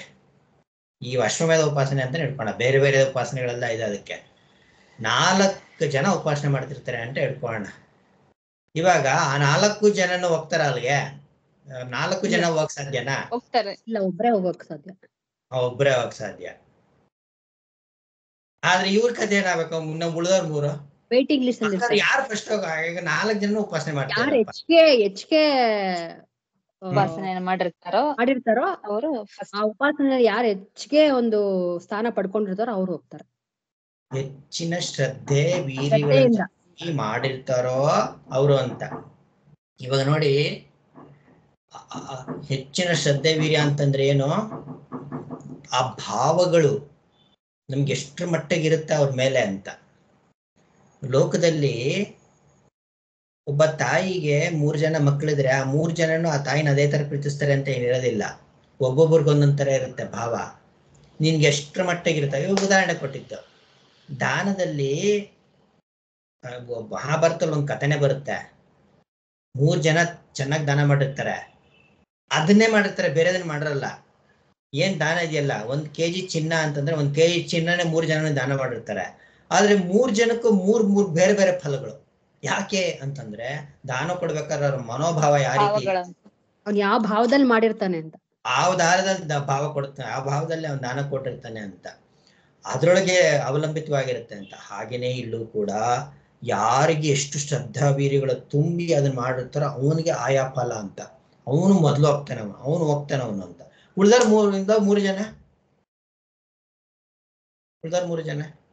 ಅವ್ರಿಗೆ ನೆಕ್ಸ್ಟ್ ಇಯರ್ ಲೋವರ್ ಲೆವೆಲ್ ಅಲ್ಲಿ ಇರ್ತಾರೆ. ಲೋವರ್ ಲೆವೆಲ್ ಅಲ್ಲಿ ಅಂತ. ಇನ್ನೊಂದೇನೋ ಎಕ್ಸ್ಪೆಕ್ಟ್ ಮಾಡಿದೆ ಉತ್ತರ ನನಗೆ. ನೆಕ್ಸ್ಟ್ ಕಲ್ಪಕ್ಕೆ ಹೋಗ್ತಾರೆ, ಅದ್ರ ನೆಕ್ಸ್ಟ್ ಕಲ್ಪ ಹೋಗ್ತಾರೆ ಅಂತ. ಇಲ್ಲ, ಹಾಗಲ್ಲ. ಅದು ಅವ್ರೇನ್ ಕ್ಯೂ ಅಲ್ಲಿ ನಿಂತ್ಕೊಳಲ್ಲ. ಇದು ನೆಕ್ಸ್ಟ್ ಕಲ್ಪಕ್ಕೆ ಹೋಗಕ್ಕೆ. ಇವ್ರಿಗೆ ಲೋವರ್ ಲೆವೆಲ್ ಅಂದ್ರೆ ಯಾವ್ದು? ಲೋವರ್ ಲೆವೆಲ್ ಅದೇ ಇಂದ್ರನ ಆ ತರದ್ದು ಬೃಹಸ್ಪತಿ ಆಯಾ ಸಿಗುತ್ತೆ, ಒಟ್ನಲ್ಲಿ ಸಿಗುತ್ತೆ ಅವ್ರಿಗೆ. ಏನಾದ್ರೂ ಒಂದ್ ಸಿಗುತ್ತೆ ಸ್ಥಾನ. ಅವರವರ ಶ್ರದ್ಧಾ ವೀರ್ಯಗಳಿಗೆ ಅನುಸರಿಸಿ ಅವ್ರಿಗೆ ಆಯಾ ಸ್ಥಾನ ಸಿಗುತ್ತೆ ಅಂತ ಹೇಳ್ಬಿಟ್ಟು ಹೇಳಿರೋದು. ಇನ್ನು ಇಲ್ಲೆಲ್ಲವೂ ಕೂಡ ಅದನ್ನ ಭಾವನೆ ಮಾಡ್ಕೊಳ್ಬೇಕು, ಅದು ಇದೆಲ್ಲ ಹೇಳಿದ್ದಾಗಿತ್ತು. ಅದನ್ನ ನೋಡ್ಕೊಳ್ಳಿ ಅಂತಾನೆ ಬಿಟ್ಟಿದ್ದೆ ನಾನು.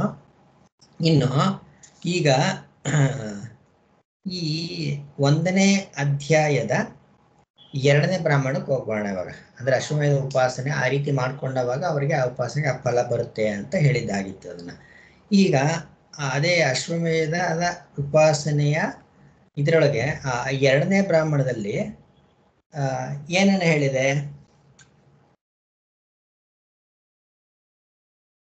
1ನೇ ಅಧ್ಯಾಯದ 2ನೇ ಬ್ರಾಹ್ಮಣದಲ್ಲಿ ಅಶ್ವಮೇಧದ ಕುರಿತಾಗಿ ಯಾವ ವಿಷಯವನ್ನ ಹೇಳಿದೆ? ಅಶ್ವಮೇಧ ಕರ್ಮಗಳಲ್ಲಿ, ಇವಾಗ ಕರ್ಮ ಅಂತಂದವಾಗ ಮುಖ್ಯವಾಗಿ ಯಾವುದನ್ನ ಬಳಸ್ತಾರೆ ಕರ್ಮದಲ್ಲಿ? ದ್ರವ್ಯಗಳನ್ನ. ದ್ರವ್ಯ ಸರಿ. ಅಗ್ನಿ. ಇವಾಗ ಅಗ್ನಿ ಅಲ್ವಾ? ಅಗ್ನಿ ಇಲ್ಲ ಆದ್ರೆ ಯಾವ್ದಾದ್ರು ಕರ್ಮ ಆಗುತ್ತಾ? ಅಗ್ನಿ ಇಲ್ಲ ಅಂದ್ರೆ ಕರ್ಮಗಳು ಸಾಧ್ಯನಾ? ಇಲ್ಲ. ಯಾಕೆ ಅಗ್ನಿ ಮುಖ್ಯ?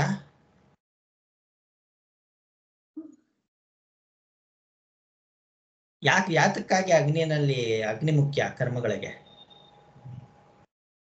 ಅಗ್ನಿ ದೇವತೆ ಹೋಮ ಮಾಡೋದು, ಆಮೇಲೆ ಎಲ್ಲ ಹವಿಸ್ಸನ್ ತಗೊಂಡೋಗಿ ಎಲ್ಲಾರ್ಗು ತಗೊಂಡೋಗಿ ದೇವತೆಗಳಿಗೆ ಕೊಡೋದು. ದೇವತೆಗಳಿಗೆ ತಲುಪಿಸಿ ನಾವು ಕೊಡುವಂತಹ ಹವಿರ್ಭಾಗವನ್ನೆಲ್ಲಾನು ತೆಗೆದುಕೊಂಡು ಆ ಮಂತ್ರಪೂತವಾಗಿ ಮಾಡೋದು, ಶ್ರದ್ಧೆ ಇಟ್ಟು ಮಾಡೋಂಥದ್ದು. ಮಂತ್ರಪೂತವಾಗಿ ಶ್ರದ್ಧೆ ಇಟ್ಟು ನಾವೇನು ಹವಿಸ್ಸನ್ನ ಸಮರ್ಪಿಸ್ತೀವಲ್ಲ, ಅದನ್ನ ದೇವತೆಗಳಿಗೆ ತಗೊಂಡೋಗಿ ಅದರ ಫಲ ಅವ್ರನ್ನ ಹೇಳ್ಕೊಂಬರೋದು ಅವನೇ. ಬರಪ್ಪ, ಇಲ್ಲಿ ನಿಮ್ ಕರ್ಮ ಅದು ಕೊಡ್ಬೇಕಾಗಿದೆ ಫಲ ಇವನಿಗೆ ಅಂತ ಕರ್ಕೊಂಬರೋದು ಅವನೇ, ಅಗ್ನಿನೇ. ಹಾಗಾಗಿ ಇಲ್ಲಿ ಏನೇನು ಹೇಳಿದೆ? ಇಲ್ಲಿ ಈ ಬ್ರಾಹ್ಮಣದಲ್ಲಿ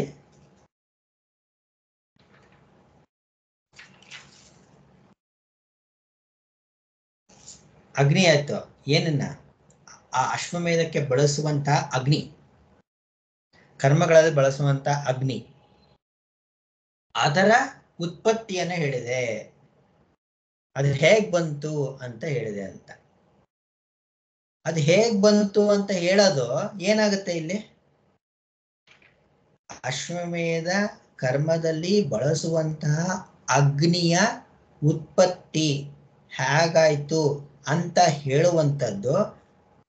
ಇಲ್ಲಿ ಏನಾಗುತ್ತೆ? ಅದು ಪ್ರಜಾಪತಿ ಆಗುತ್ತೆ.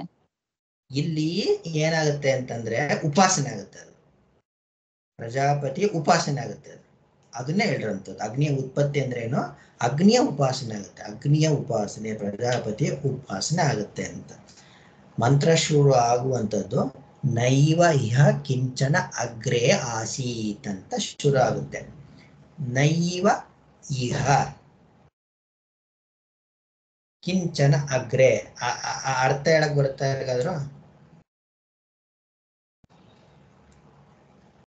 ಸರ್, ಇಹ ಅಂದ್ರೆ ಇಲ್ಲಿ, ನ ಏವ ಆಕ್ಚುಲಿ ಇಲ್ಲಿ ಕಿಂಚನ ಅಂದ್ರೆ ಸ್ವಲ್ಪ ಕೂಡ, ಅಗ್ರೆ ಅಂದ್ರೆ ಮೊದ್ಲು.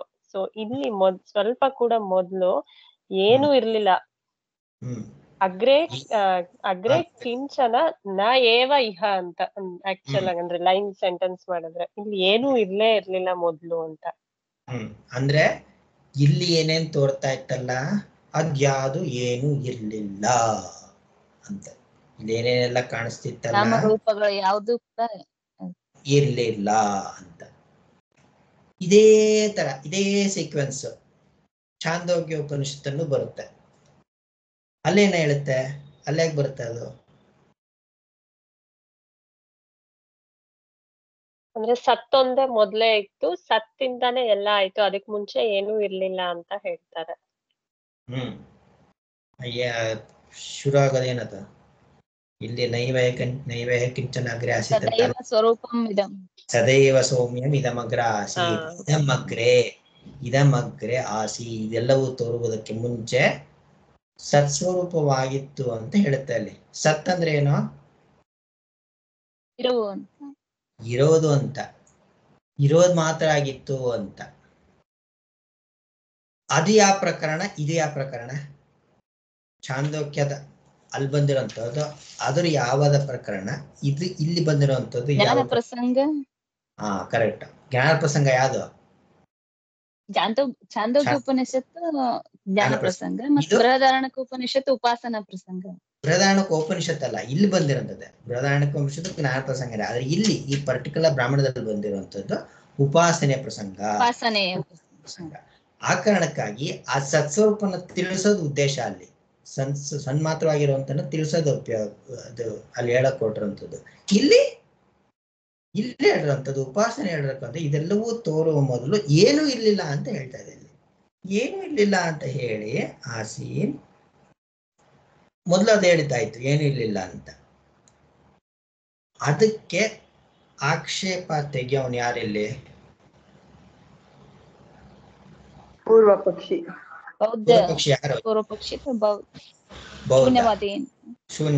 ಶೂನ್ಯವಾದಿನೇ ಬೌದ್ಧ ಅಂತ ಕರೆಯುವಂಥದ್ದು. ಅವನೇನ್ ಹೇಳ್ತಾ ಇದ್ದಾನೆ ಇಲ್ಲಿ? ನೋಡಪ್ಪ, ನೀನ್ ಉಪನಿಷತ್ತೆ ಹೇಳ್ತಾ ಇದೆ ಏನು ಇಲ್ಲ ಅಂತ. ನಾವ್ ಹೇಳಿದ್ದು ಅದು ನಮ್ದೇ.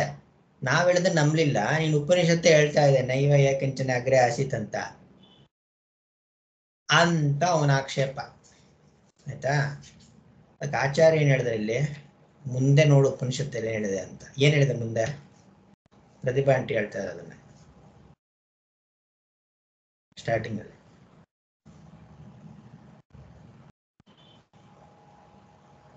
ಏನು ಇರ್ಲಿಲ್ಲ ಅಂತ ಹೇಳ್ತಾ ಇತ್ತು. ಯಾವ್ದ್ರಿಂದ ಆವೃತವಾಗಿತ್ತು ಅದೆಲ್ಲವೂ?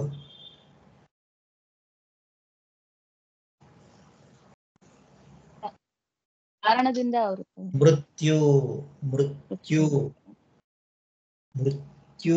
ಮೃತ್ಯುವಿಂದನೇ ಆವೃತವಾಗಿತ್ತು. ಮೃತ್ಯುನೇ ವೇದಂ ಆವೃತಮಾಸೀತ್ ಅಂತ. ಏನು ಮೃತ್ಯು ಅಂದ್ರೆ?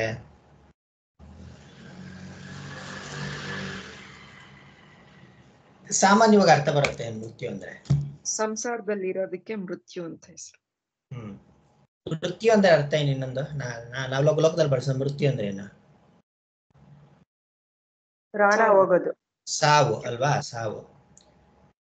ಇವಾಗ ಸಂಸಾರ ಅಂತ ಹೇಳಿದ್ರು. ಸಂಸಾರ ಅಂದ್ರೆ ಏನು?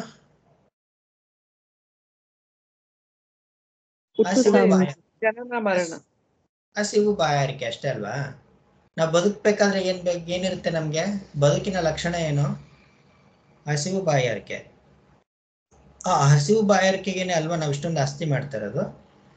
ನಾಳೆ ನಂಗೆ ಏನಾದ್ರು ತಿನ್ನಕ್ ಆಗ್ಬಿಟ್ರೆ, ನನ್ನ ಮಕ್ಳು ನಾಳೆ ನಂಗೆ ಏನು ಕೊಡದಾರ ಓಡಿಸ್ಬಿಟ್ರೆ ನನಗೆ ನನ್ನ ಹೆಸರಲ್ಲಿ ಇಷ್ಟ ಇರ್ಲಿ ಅಂತ ಮಾಡ್ತಾ ಇರೋದು ಯಾಕೆ? ಹಸಿವು ಇರಬಾರ್ದು. ಬೇರೆ ಬೇರೆ ಹಸುಗಳು ಇಟ್ಕೊಳ್ಳೋಣ, ಸ್ಥೂಲ ಹಸು ಬೇರೆ ಬೇರೆ ಹಸುಗಳೆಲ್ಲ ಇರುತ್ತೆ ನಮ್ಗೆ, ಆಸೆಗಳೆಲ್ಲ. ಒಟ್ನಲ್ಲಿ ಆ ಹಸಿವು ಬಾಯಾರಿಕೆ ಅನ್ನುವಂಥದ್ದು ಸಂಸಾರದ ಲಕ್ಷಣ ಅಲ್ಲೊಂದು, ಮೃತ್ಯುವಿನ ಲಕ್ಷಣ ಅಂತ. ಇದೆಲ್ಲವೂ ಮೃತ್ಯು ರೂಪಗಳು. ನಾವು ಕಾಣ್ತಾ ಇರುವಂತ ಇಡೀ ಪ್ರಪಂಚ ಅನ್ನೋದೇನಿದೆಯಲ್ಲ ಮೃತ್ಯು ರೂಪಗಳದೆಲ್ಲ ಅಂತ. ಅವನು ಯಾರು? ಹಿರಣ್ಯಗರ್ಭನಿಗೆ ಮೃತ್ಯು ಅಂತ ಕರೆದಿರೋದಿಲ್ಲ. ಯಾಕೆ ಹಿರಣ್ಯಗರ್ಭನ ಮೃತ್ಯು ಅಂತ ಕರೀತೋ ಶ್ರುತಿ?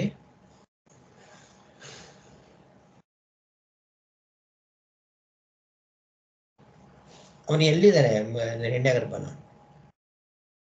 ನಾವು ಸಂಸಾರದಲ್ಲಿ ನಾವು ಸಂಸಾರದಲ್ಲಿದ್ದೀವಿ. ಹಿರಣ್ಯಗರ್ಭನಲ್ಲಿರ್ತಾನೆ. ಅವನು ಸಂಸಾರದಲ್ಲೇ ಇರೋದು. ಮುಂದಕ್ಕೆ ತೋರಿಸ್ಕೊಡ್ತಾರೆ ಆಚಾರ್ಯ ಅದನ್ನ. ಅವನು ಸಂಸಾರದಲ್ಲೇ ಇರುವ ಕಾರಣ ಅವನಿಗೂ ಭಯ ಆಯ್ತು ಅಂತ ಬರುತ್ತಲ್ಲಿ. ಪ್ರಜಾಪತಿಗೂ ಭಯ ಆಯ್ತು, ನಾನೊಬ್ಬನೇ ಇದ್ದೀನಿ ಅಂತ ಭಯ ಆಯ್ತು ಅಂತ. ಅದಕ್ಕೆ ಮೃತ್ಯು ಅಂತ ಕರೆದಿರುವಂಥದ್ದು ಅವನಿಗೆ ಅಂತ ಅಂದ್ಬಿಟ್ಟು. ಸಂಸಾರ ಅಂದ್ರೆ ಏನೇ ಆದ್ರೂ ಕೂಡ ಪರಮಾರ್ಥ ಸ್ವರೂಪವನ್ನು ಕಂಡುಕೊಳ್ಳುವವರೆಗೂ ಮೃತ್ಯುವನ್ನೇ, ಅಂದ್ರೆ ಇನ್ನೊಂದೇನು ಅಂದ್ರೆ ಆ ಮೃತ್ಯು ಸಮಷ್ಟಿ ರೂಪ ಒಂದು, ಮೃತ್ಯುವಿನ ರೂಪ ಒಂದು ಅಂತ ಅಂದ್ಬಿಟ್ಟು. ಈ ನಮ್ದೆಲ್ಲಾ ಮೃತ್ಯು ಪಾಪ ಪುಣ್ಯ ಎಲ್ಲ ಫಲ ಕೊಡೋನು ಅವನೇ, ಪ್ರಜಾಪತಿನೇ. ನಾವೇನೇ ಮಾಡ್ಲಿ ಅದಕ್ಕೆಲ್ಲ ಫಲ ಕೊಡುವುದು ಅವನೇನೆ. ಅದು ಹಾಗಾಗಿ ಅವನು ಮೃತ್ಯುವಿನಿಂದ ಎಲ್ಲ ಆವೃತವಾಗಿತ್ತು ಅಂತ, ಅವ್ಯಕ್ತವಾಗಿತ್ತು. ಏನೂ ಇಲ್ಲ ಅಂತಂದ್ರೂ ಅವ್ಯಕ್ತವಾಗಿತ್ತು ಅಂತ ಹೇಳ್ತಾ ಇರುವಂಥದ್ದು. ನಮ್ಮ ಮುಂದಿನ ಒಂದು ಸ್ಟಡಿ ಸರ್ಕಲ್ ಏನಿದೆಯಲ್ಲ ಅದನ್ನು ಮತ್ತೆ ಮುಂದಿನ ಭಾನುವಾರ ಸೇರಿದವರು ನೋಡೋಣ. ಓಂ ನಮೋ ಬ್ರಹ್ಮಾದಿಭ್ಯೋ ಬ್ರಹ್ಮ ವಿದ್ಯಾ ಸಂಪ್ರದಾಯ ಕರ್ತೃಭ್ಯೋ ವಂಶರ್ಷಿಭ್ಯೋ ನಮೋ ಮಹಾಭ್ಯೋ ನಮೋ ಗುರುಭ್ಯಃ. ಓಂ ಶಾಂತಿ ಶಾಂತಿ ಶಾಂತಿ. ಹರಿ ಓಂ ತಸ್ಸತ್ ಶ್ರೀಕೃಷ್ಣಾರ್ಪಣಮಸ್ತು. ನಮಸ್ತೆ ಎಲ್ಲರೂ.